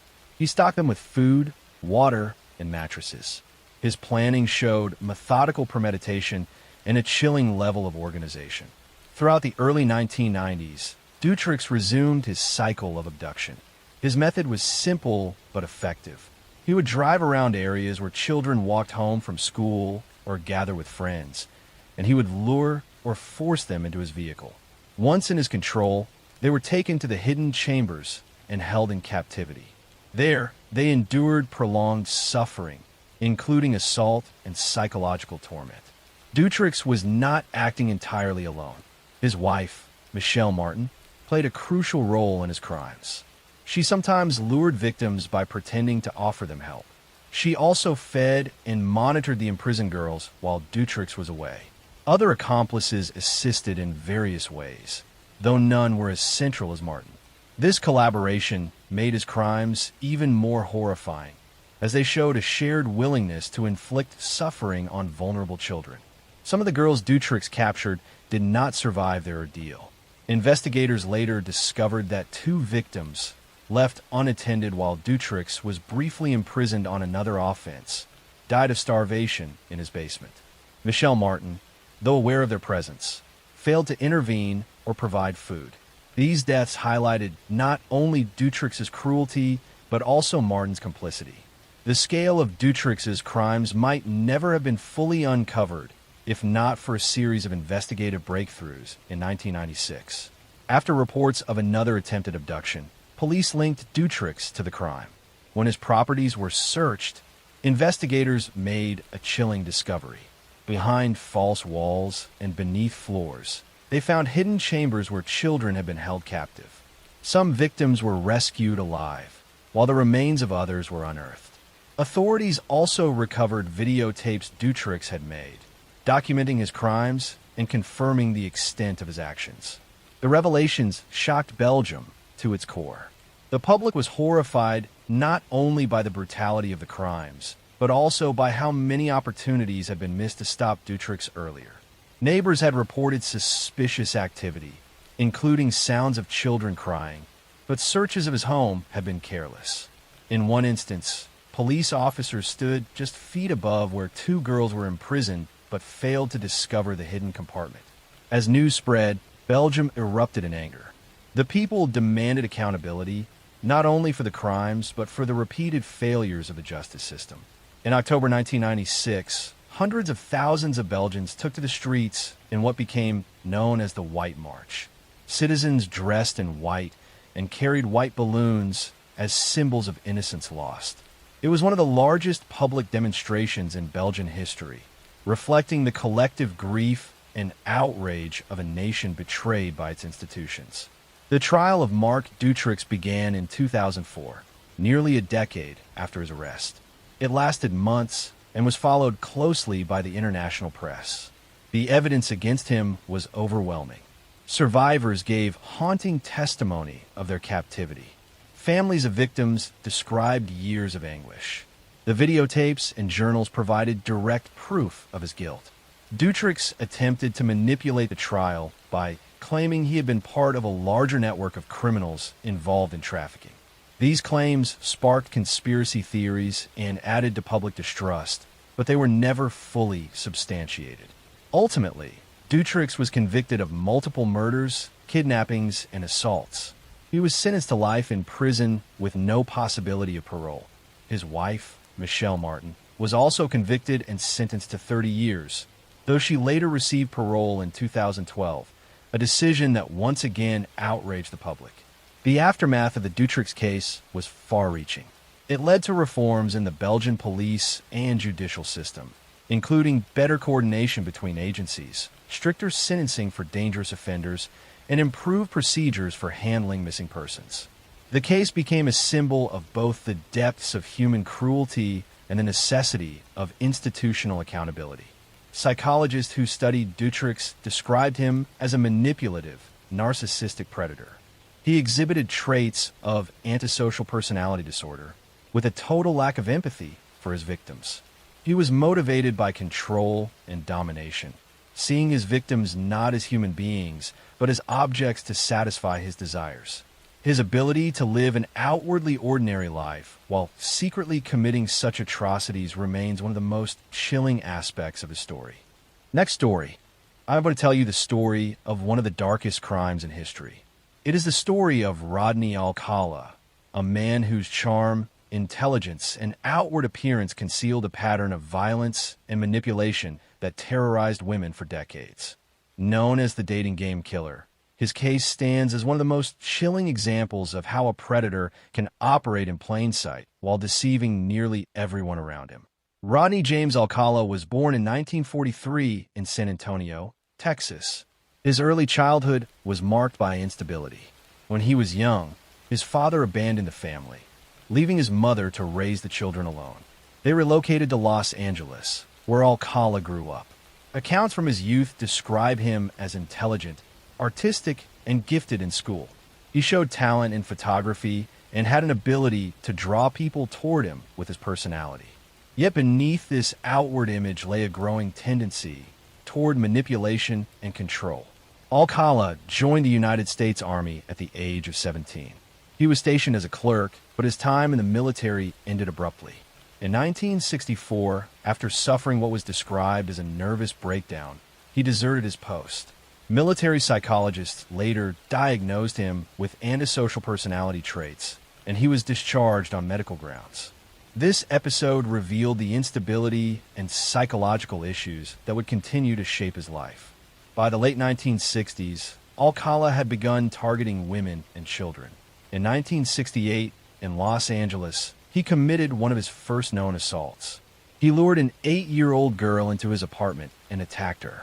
A passerby intervened, and the girl survived, though severely injured.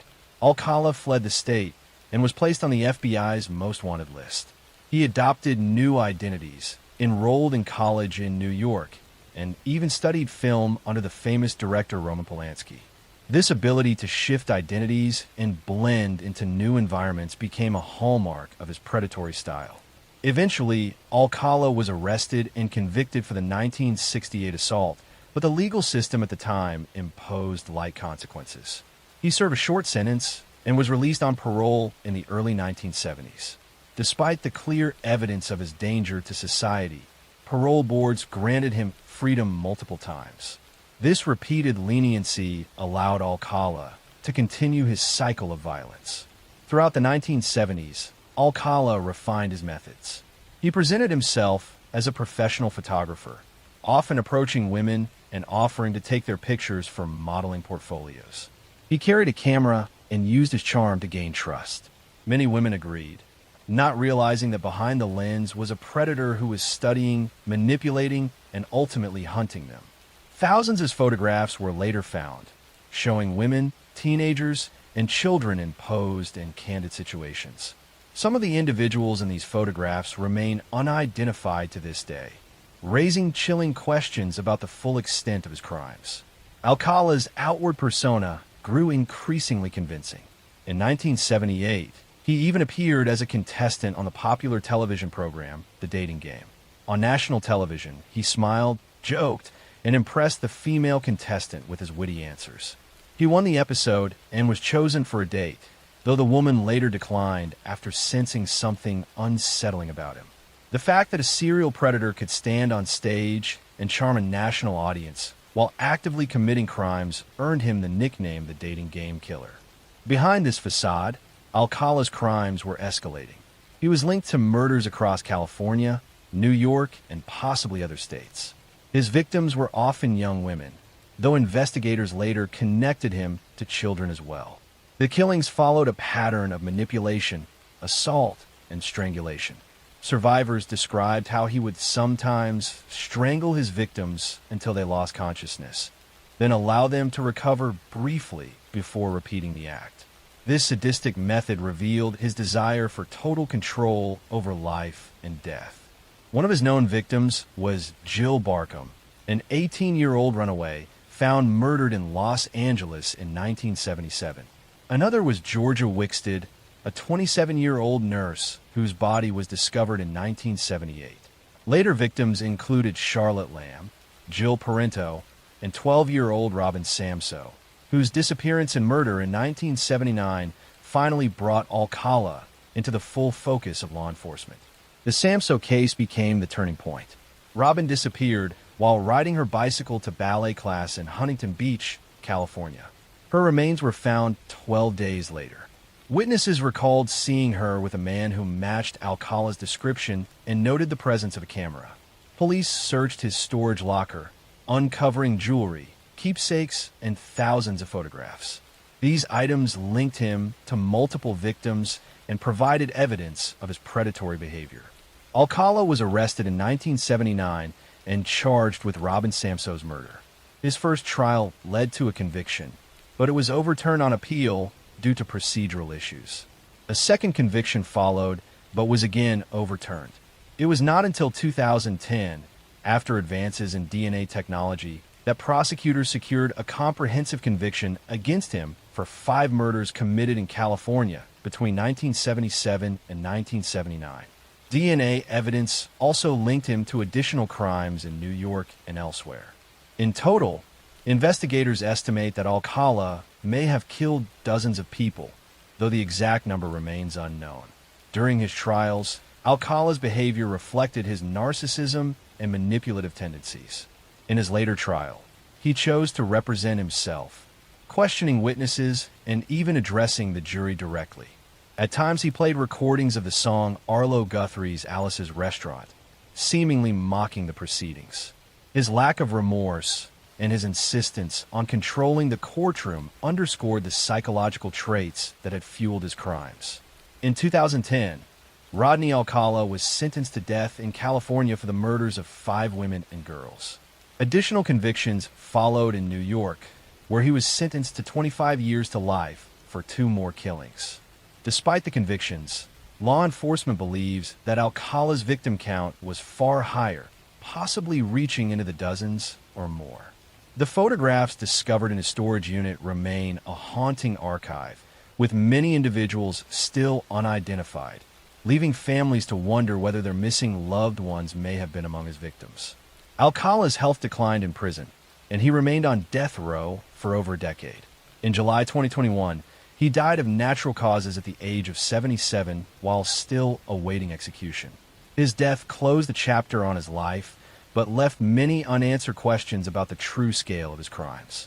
The case of Rodney Alcala serves as a chilling reminder of how predators can manipulate appearances to conceal their true nature. He was intelligent, articulate, and charming enough to convince television producers, parole boards, and even casual acquaintances that he was safe. Yet behind this mask, he was one of the most sadistic serial killers in American history. Next story. I'm going to tell you the story of one of the darkest crimes in history. It is the story of Anatoly Onoprienko, a man whose actions in Ukraine during the 1990s earned him the names the Terminator and the Beast of Ukraine. His crimes were so shocking in their scale and brutality that they left entire towns in fear and reshaped how the country thought about violence. Anatoly Onoprienko was born in 1959 in the Zhytomyr region of Ukraine. His childhood was marked by neglect and hardship. When he was still very young, his mother died, and his father, unable to care for him, placed him in an orphanage.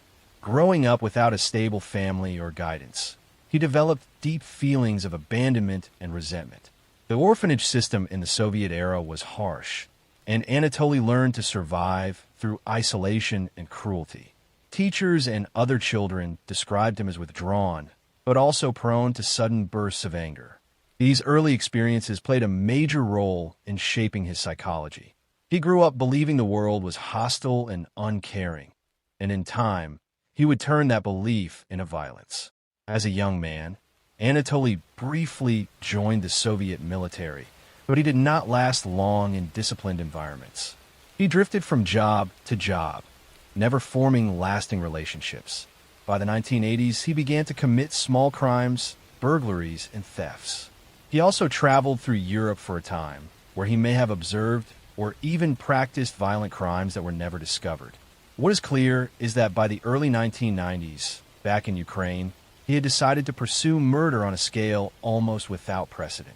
Onoprienko's method was chilling. He would select isolated houses, often in rural villages, where families lived far from neighbors.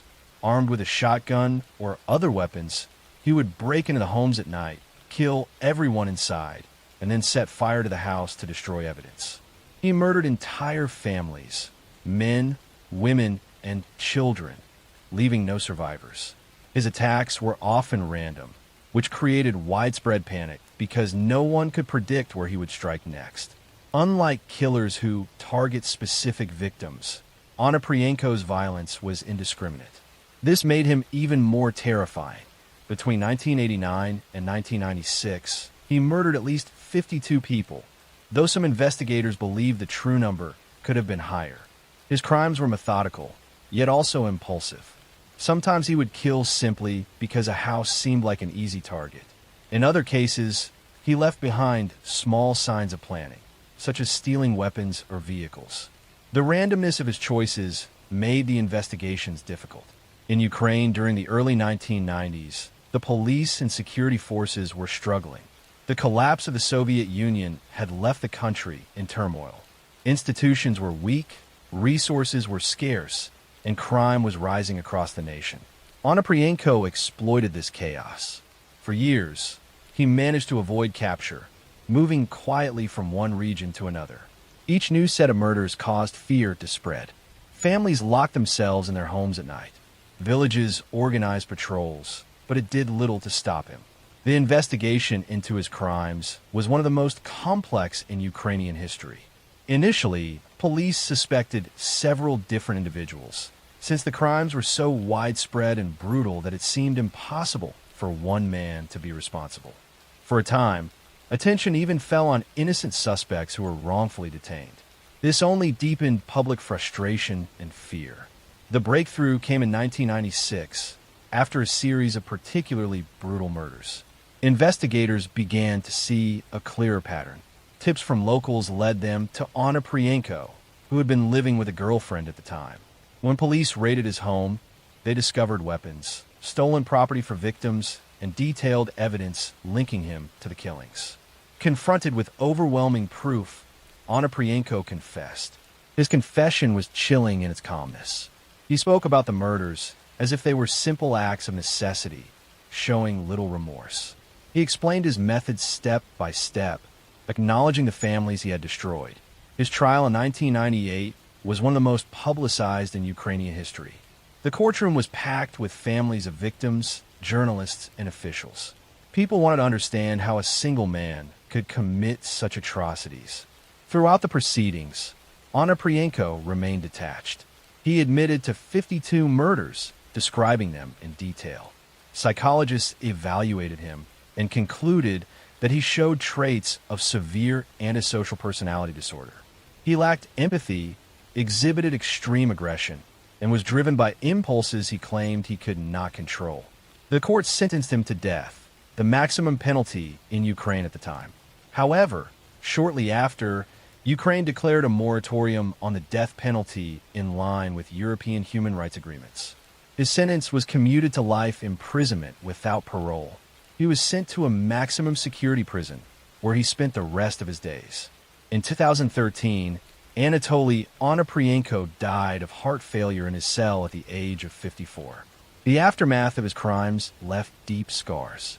Communities that lost entire families struggled for years. The Ukrainian justice system faced criticism for its failures during the investigation. The case also highlighted the difficulties faced by countries in transition, where weak institutions allow violent individuals to exploit chaos. For many, Onoprienko became a symbol of the darkest possibilities of human nature. Today, his name remains one of the most feared in Eastern Europe. His crimes are studied as an example of how random, large-scale violence can terrorize entire regions. The memory of his victims lives on, and the story of the Beast of Ukraine serves as a grim reminder of the devastation a single individual can cause when unchecked by law and society. Next story. I'm going to tell you the story of one of the darkest crimes in history.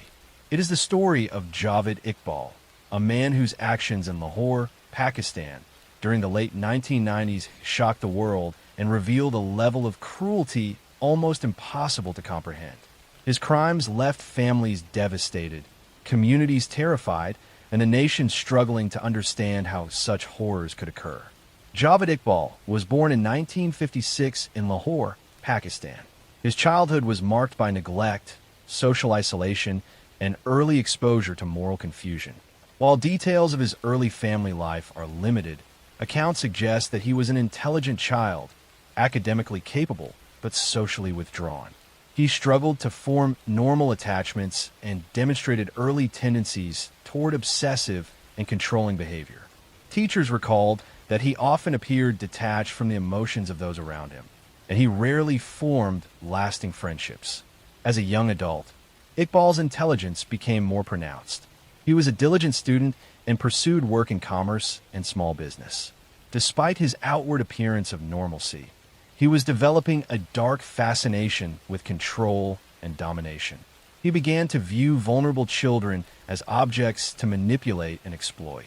This fixation escalated in secrecy, as he simultaneously maintained a facade of being a polite, educated, and law-abiding citizen.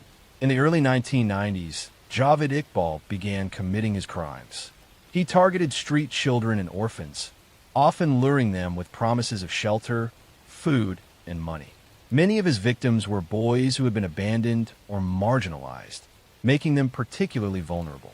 Once he gained their trust, Iqbal would assault, torture, and ultimately murder them. His methods were horrifyingly methodical.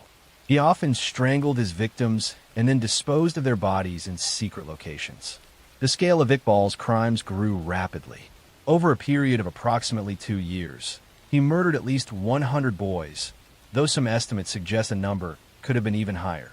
To cover his tracks, he employed techniques to prevent identification, including dissolving bodies in chemical solutions. He kept detailed notes and a notebook listing his victims, demonstrating both obsession and a chilling sense of pride in his actions. Iqbal's crimes went undetected for years, largely because he targeted the most vulnerable members of society. Street children, orphans, and those without families were unlikely to be reported missing promptly, giving him the ability to continue without immediate consequence. He was meticulous in maintaining appearances, presenting himself as a respectable businessman and responsible citizen. This duality allowed him to operate in plain sight while committing acts of unimaginable horror. The turning point in the investigation came in 1999 when police discovered evidence connecting Iqbal to several missing children. A tip-off led authorities to his residence in Lahore, where they found his notebooks, chemical containers, and other incriminating evidence.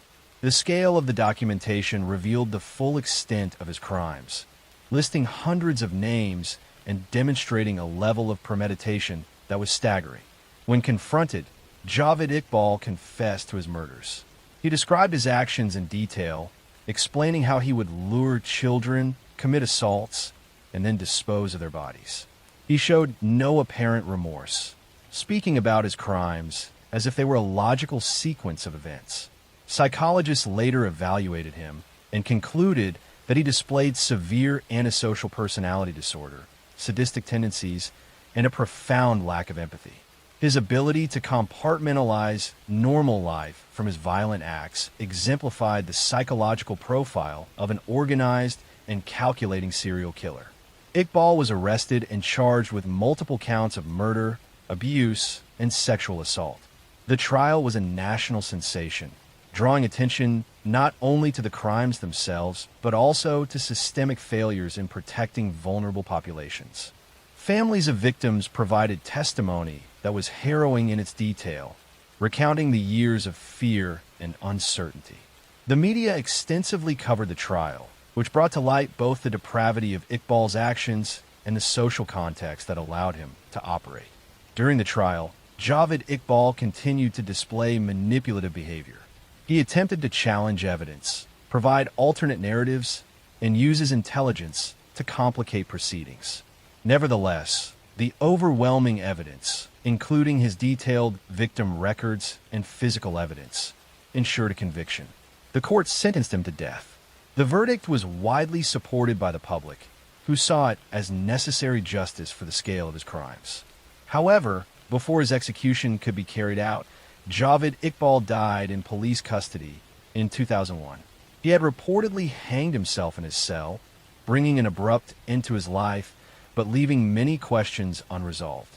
His death prevented a full legal closure for many families, though the documentation he left behind offered evidence of the magnitude of his crimes and provided closure in terms of identifying his victims. The aftermath of Iqbal's case had profound implications for Pakistan. Law enforcement agencies faced criticism for failing to detect his crimes earlier, particularly in communities with large populations of street children and orphans. The case prompted reforms in child protection policies, efforts to improve monitoring of vulnerable populations, and initiatives to educate the public about the risks of exploitation. Social workers, psychologists, and law enforcement used the case to develop better strategies for prevention and intervention. Psychological studies of Javed Iqbal highlighted the complexities of his mind. He was not a spontaneous or impulsive killer. His intelligence allowed him to plan meticulously, manipulate those around him, and commit crimes without immediate detection. His lack of remorse, combined with his ability to present a normal facade, made him extraordinarily dangerous. He serves as an example of how predators can exploit societal vulnerabilities while remaining hidden in plain sight. Today, the story of Javed Iqbal remains one of the most disturbing chapters in the history of crime.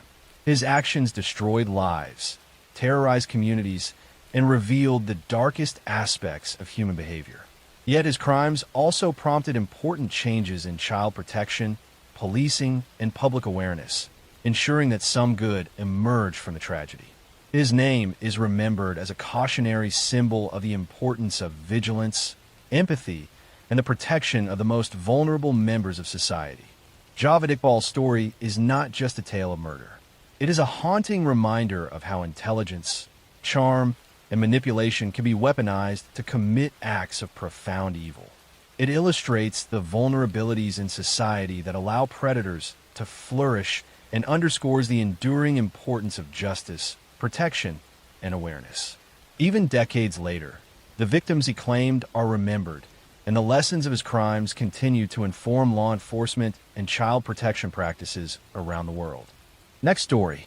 I'm going to tell you the story of one of the darkest crimes in history.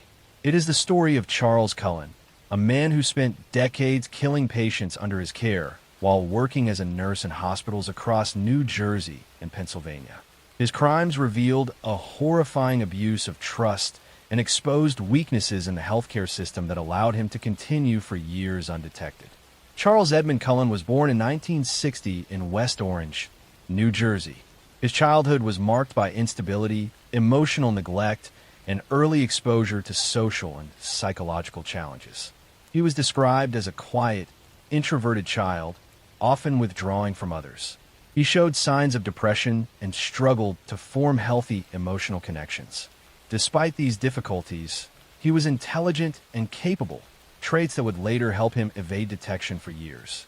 Cullen trained as a nurse, completing his education in the late 1970s. He quickly found work in hospitals, where he initially performed his duties competently. However, colleagues noted that he sometimes exhibited mood swings and occasional outbursts of anger. These early warning signs were not taken seriously at the time, as he appeared generally professional and maintained a quiet demeanor. Cullen's killing began in the late 1980s. He started by administering lethal doses of medications to patients, often targeting those who were elderly, critically ill, or otherwise vulnerable. His methods were subtle, making it appear as though patients had died from natural causes or complications of their existing illnesses.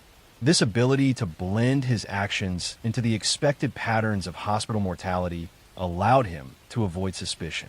Over the next 2 decades, Cullen moved between hospitals, often leaving positions before colleagues noticed patterns in patient deaths. In total, he worked at more than a dozen medical facilities. Each move allowed him to continue killing without raising red flags.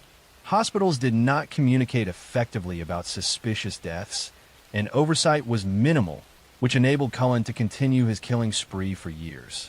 It is believed that Charles Cullen murdered at least 40 patients, though the exact number may be higher. Victims included both men and women, primarily in their elderly years or suffering from serious medical conditions.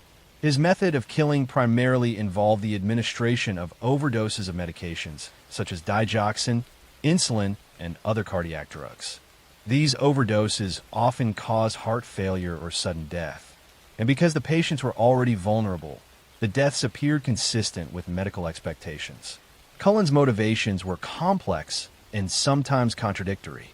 In interviews after his arrest, he claimed he derived a sense of satisfaction from ending suffering, though investigators rejected this as a rationalization.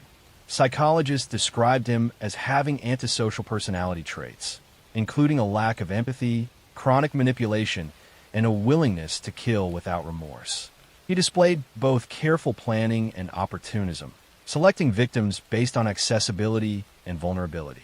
The first serious investigation into Cullen's activities began in the late 1990s when hospital administrators and colleagues noticed unusually high death rates in units where he worked.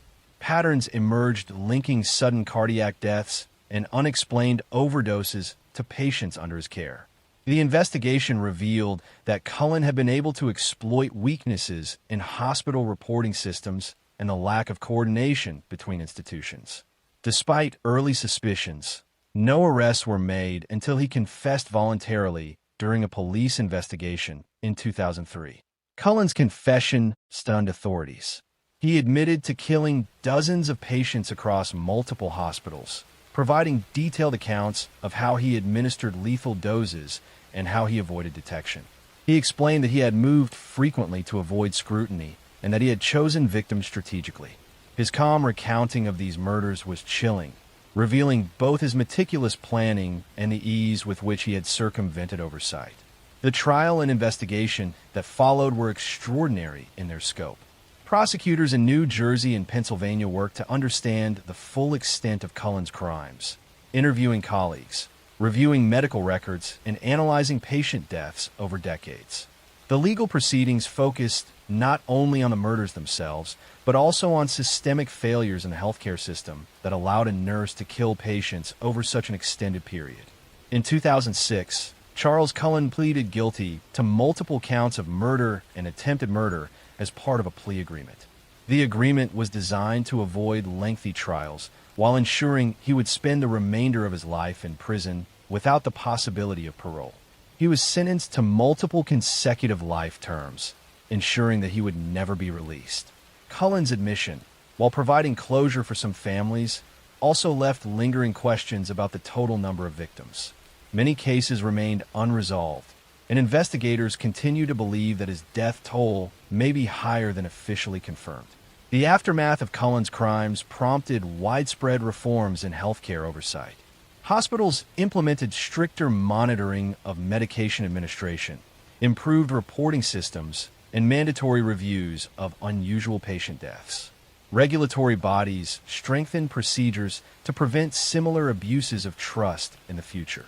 Cullen's case became a central study in criminal psychology, medical ethics, and hospital administration, emphasizing the importance of vigilance and accountability in healthcare settings. Psychologists studying Charles Cullen concluded that his ability to maintain a professional facade while committing murders reflected deep-seated antisocial tendencies. He demonstrated remarkable patience, control, and cunning, traits that allowed him to manipulate his environment and evade detection. His actions highlighted the vulnerability of patients in institutional care and the devastating consequences of unchecked authority. Charles Cullen died in prison in 2021. His life and crimes remain a stark reminder of the potential for human cruelty to hide behind ordinary appearances and trusted positions. The victims he took are remembered through ongoing investigations, memorials, and studies designed to prevent future tragedies. Cullen's story is a cautionary tale about the need for oversight, ethical responsibility, and constant vigilance in any institution where lives are entrusted to others. The story of Charles Cullen is not only one of murder, but also one of betrayal, exploitation, and systemic failure. He turned his position of trust into an instrument of death, leaving families devastated and communities shaken. His crimes changed how hospitals and regulators approach patient safety, serving as a haunting reminder that evil can sometimes hide behind the most ordinary faces and places. Next story. I'm going to tell you the story of one of the darkest crimes in history. It is the story of Leonard Lake, a man whose carefully planned and horrifying actions terrorized Northern California during the 1980s and revealed the terrifying potential of human cruelty. Leonard Lake was born in 1945 in San Francisco, California. From an early age, his life was marked by instability, isolation, and difficulty forming meaningful social connections. Neighbors and family later recalled that he was a shy and withdrawn child, prone to spending long hours alone. He exhibited early interests in firearms, military tactics, and survival techniques, often practicing with small weapons and reading extensively about combat and control. These interests were not unusual in isolation, but combined with his solitary tendencies and fascination with dominance, they became early indicators of darker impulses. As a teenager, Lake struggled socially and academically. He experienced rejection and bullying from peers, which deepened his sense of alienation. Reports suggest that he began exhibiting controlling and obsessive behaviors during adolescence. He also developed an early interest in pornography and sexual fantasy, particularly those involving domination and control. These patterns of thought and behavior would become central to his criminal life. Lake briefly served in the United States Marine Corps. During his time in the military, he gained skills in survival, firearms, and discipline. However, he failed to integrate these skills into a conventional civilian life. Instead, they were later repurposed to support his violent fantasies. After leaving the military, he moved frequently, taking odd jobs, avoiding long-term commitments, and seeking isolation whenever possible. This transient lifestyle gave him the opportunity to study communities, observe routines, and find potential victims without attracting attention. In the mid-1970s, Leonard Lake met Charles Ng, a younger man who shared some of his interests in violence, control, and fantasy. Their partnership became central to the crimes that would later define Lake's legacy. Together, they developed a system for abducting, imprisoning, and killing victims. The two men complemented each other. Lake was methodical, obsessive, and organized, while Ng provided energy and a willingness to participate in acts of violence. Lake's most notorious act was the construction of a hidden bunker on a property he purchased in Wilseyville, California. The bunker was carefully designed to imprison victims, store weapons, and allow him to carry out his crimes in complete isolation. It included locks, chains, and other implements to control victims' movements. Lake kept detailed journals, photographs, and lists documenting his fantasies, his methods, and his plans. This level of organization demonstrated a high degree of premeditation and forethought, making his crimes particularly chilling. Lake targeted women who were vulnerable and could be manipulated or overpowered. He lured victims using promises of work, shelter, or companionship, exploiting trust to gain control. Once abducted, victims were subjected to confinement, assault, and often murder. He frequently videotaped his acts, creating a record of the terror he inflicted, which later provided investigators with evidence of his premeditated cruelty.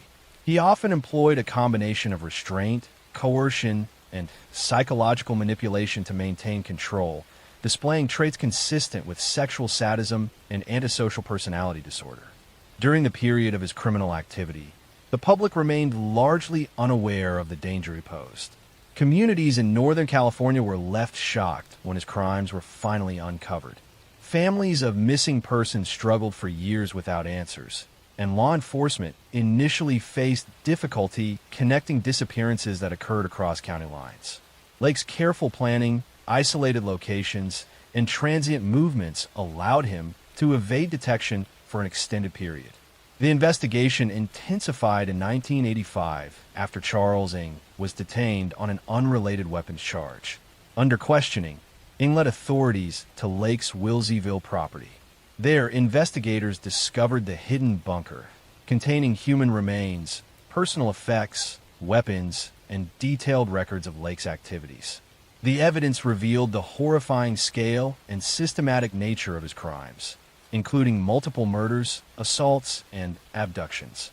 Authorities confirmed that Lake had killed numerous victims over several years, although the full number may never be known. Psychological analysis of Leonard Lake after his death highlighted the extreme antisocial tendencies, sexual sadism, and obsessive need for control that defined his behavior. He demonstrated the ability to maintain an outwardly ordinary persona while carrying out acts of extraordinary cruelty. His meticulous planning, attention to detail, and creation of a secure facility for his crimes set him apart from impulsive offenders. Lake operated in a calculated and methodical manner, combining patience, observation, and planning to ensure the success of his attacks.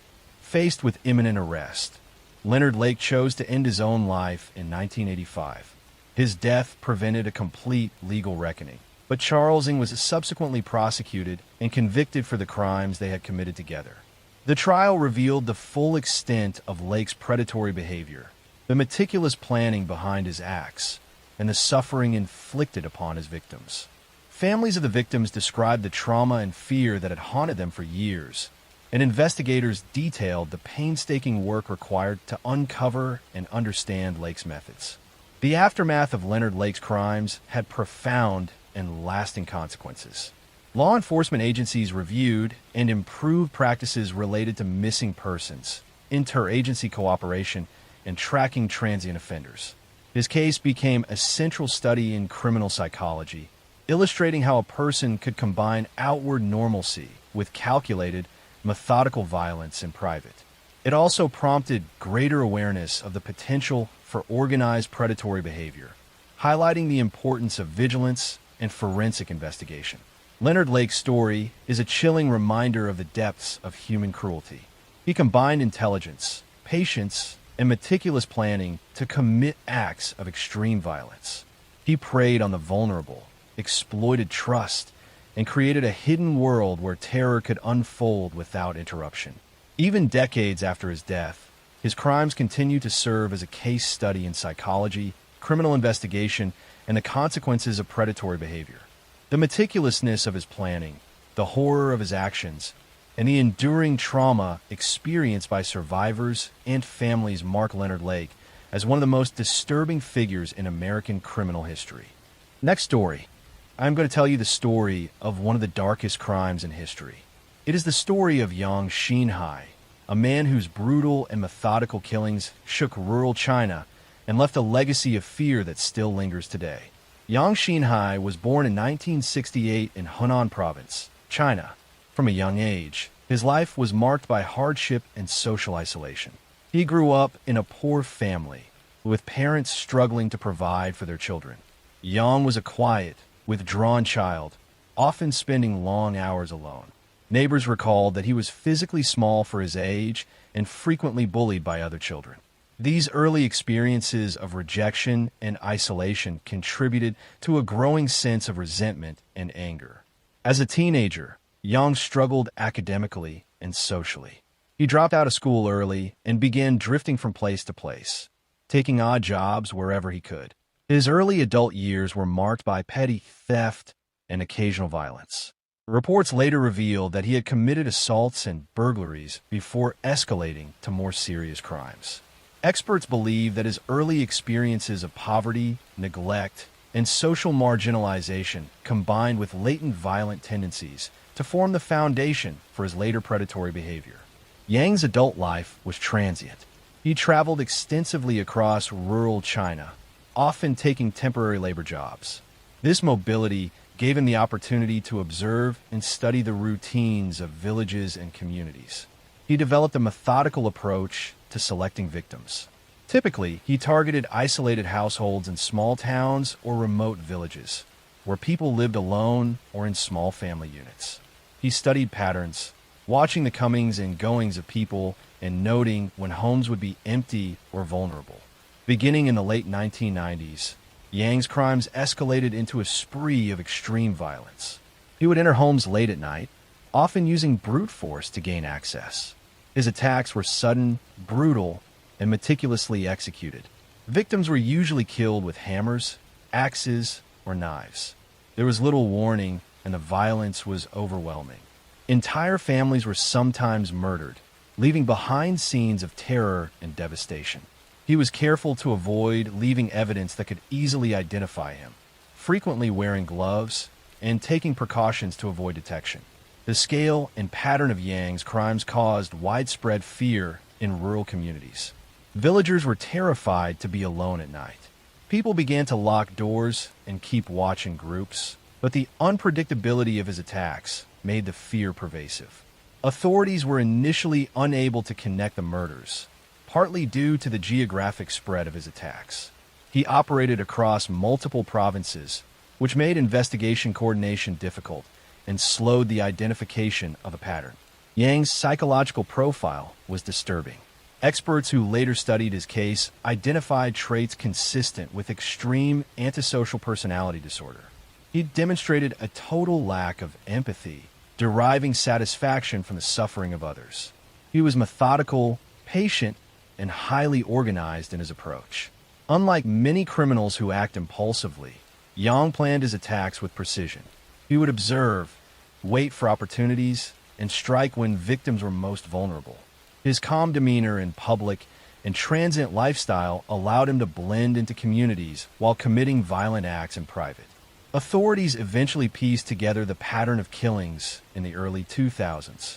Investigators cross-referenced missing persons reports, unusual deaths, and witness accounts. Breakthroughs came when survivors and eyewitnesses provided descriptions of a suspicious man seen near crime scenes. Law enforcement used a combination of interviews, crime scene reconstruction, and emerging forensic methods to track his movements. Yang Xinhai was finally arrested in 2003.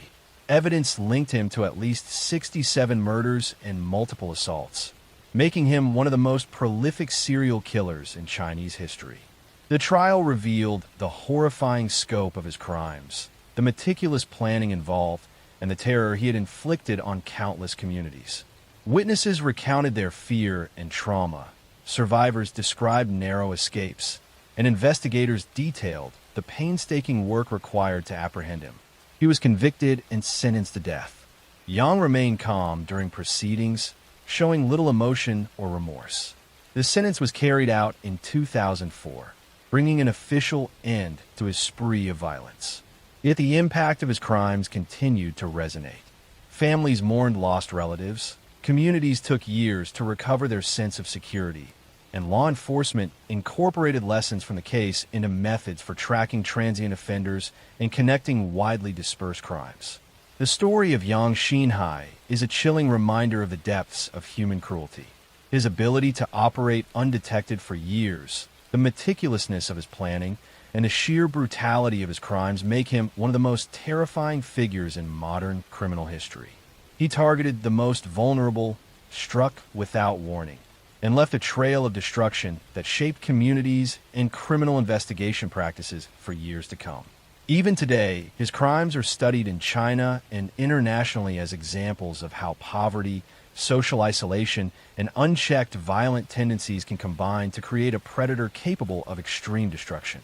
The terror he instilled, the lives he destroyed, and the fear that gripped entire rural provinces mark Yang Xinhai as a haunting figure whose story remains one of the darkest chapters in criminal history. Next story. I'm going to tell you the story of one of the darkest crimes in history. It is the story of Robert Hansen, a man whose actions terrorized Alaska for more than a decade. His crimes went undetected for years, and he managed to live among ordinary people while carrying out acts of unimaginable cruelty. Robert Hansen was born in 1939 in Esterville, Iowa. From the beginning, he was a quiet, introverted child. He suffered from frequent illnesses, including asthma, which kept him isolated from his peers and made social interaction difficult.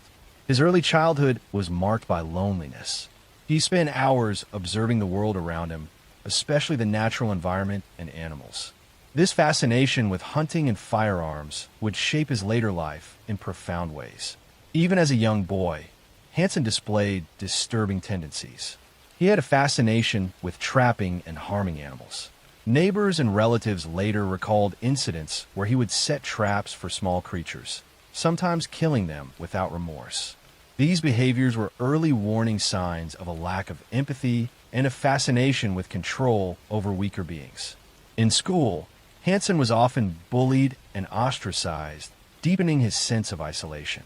He retreated further into solitary activities, reading, observing, and imagining scenarios in which he held power over others. As a young man, Hansen moved to Anchorage, Alaska. There, he pursued work as a baker, eventually opened his own small bakery. To the outside world, he appeared calm, polite, and respectable. Neighbors saw him as a quiet, professional man, unremarkable and trustworthy. This appearance of normalcy masked the dark compulsions that he harbored. Hansen's calm demeanor and attention to routine allowed him to operate unnoticed while he planned his crimes. Hansen's crimes began in the 1970s. He targeted women who were vulnerable, often sex workers or women alone in public areas. He would carefully observe potential victims, learning their routines and patterns. Using his van, he would lure them under the pretense of offering rides, jobs, or companionship. Once he gained control over them, he transported them to remote areas of the Alaskan wilderness. His knowledge of the land and hunting skills allowed him to select isolated locations where no one would find the victims. Once in the wilderness, Hansen's predatory instincts were fully revealed. He would restrain his victims and, in some cases, sexually assault them. In other cases, he would release them and pursue them through the forest, shooting at them as if they were game.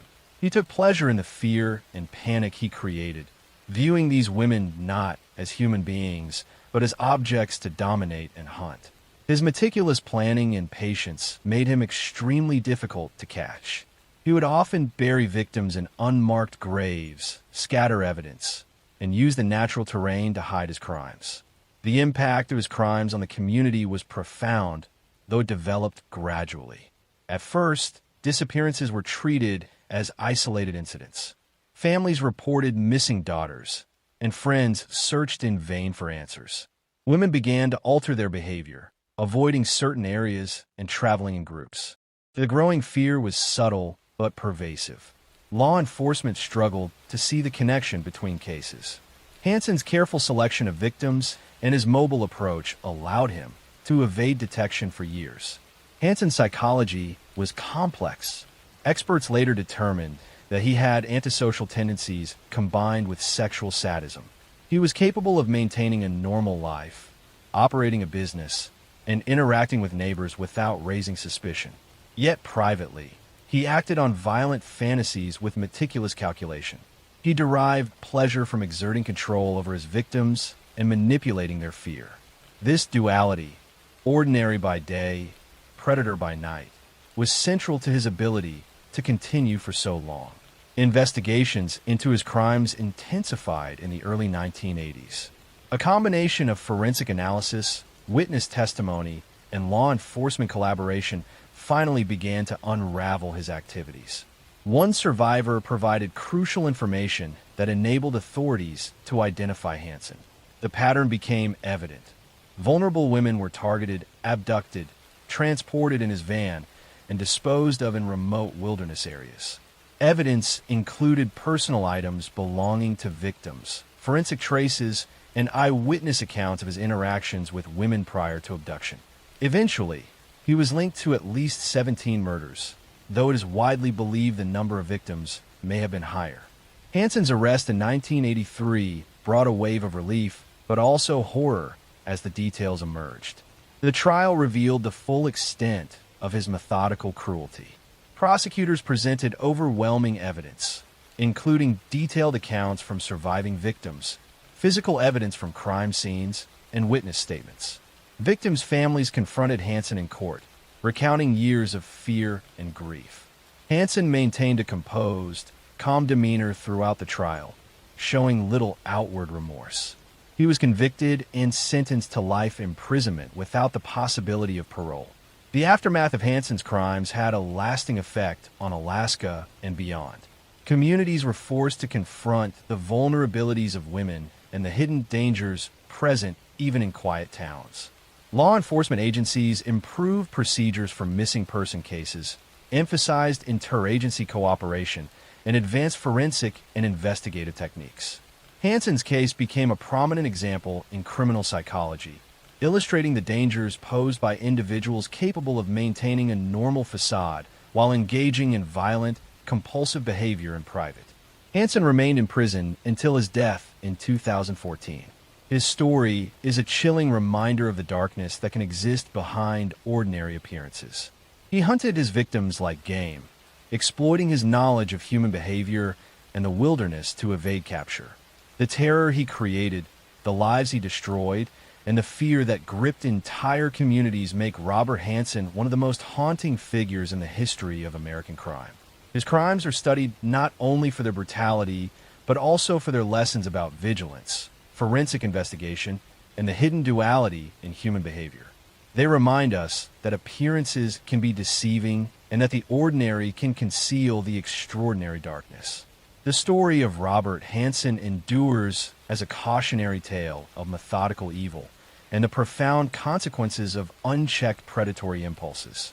Next story. I'm going to tell you the story of one of the darkest and most unsettling crimes in Japanese history. It is the story of Miyuki Ishikawa, a woman who came to be called the Demon Midwife. In the years immediately after the Second World War, when Japan was struggling with poverty, hunger, and devastation, she was entrusted with the care of newborn children. Instead of protecting them, she oversaw their deaths. By the time her crimes were exposed, it was believed that dozens, perhaps more than 100 infants had perished under her watch, making her one of the most prolific killers in Japan's history. Her case shocked the country not only for its brutality, but also for what it revealed about the hardships of the era and the failures of a system that allowed so many vulnerable lives to be lost. Miyuki Ishikawa was born in 1897 in southern Japan. She came of age in a period when the nation was rapidly modernizing, yet still deeply tied to traditional expectations. She received an education and eventually trained as a midwife, a respected profession that gave her authority within her community. By the 1940s, she had risen to a position of prominence, serving as director of a maternity hospital in Tokyo. Outwardly, she was seen as a responsible and skilled woman. In a society still heavily influenced by hierarchy and respect for authority, her role commanded trust. Parents believed they were leaving their newborns in safe hands. Few would have suspected that behind this professional image lay choices that would lead to mass death. The backdrop of her crimes is important. In the late 1940s, Japan was reeling from the devastation of the war. Cities had been bombed, the economy was in ruins, and food shortages were severe. Families struggled to provide for themselves, let alone for new children. At the same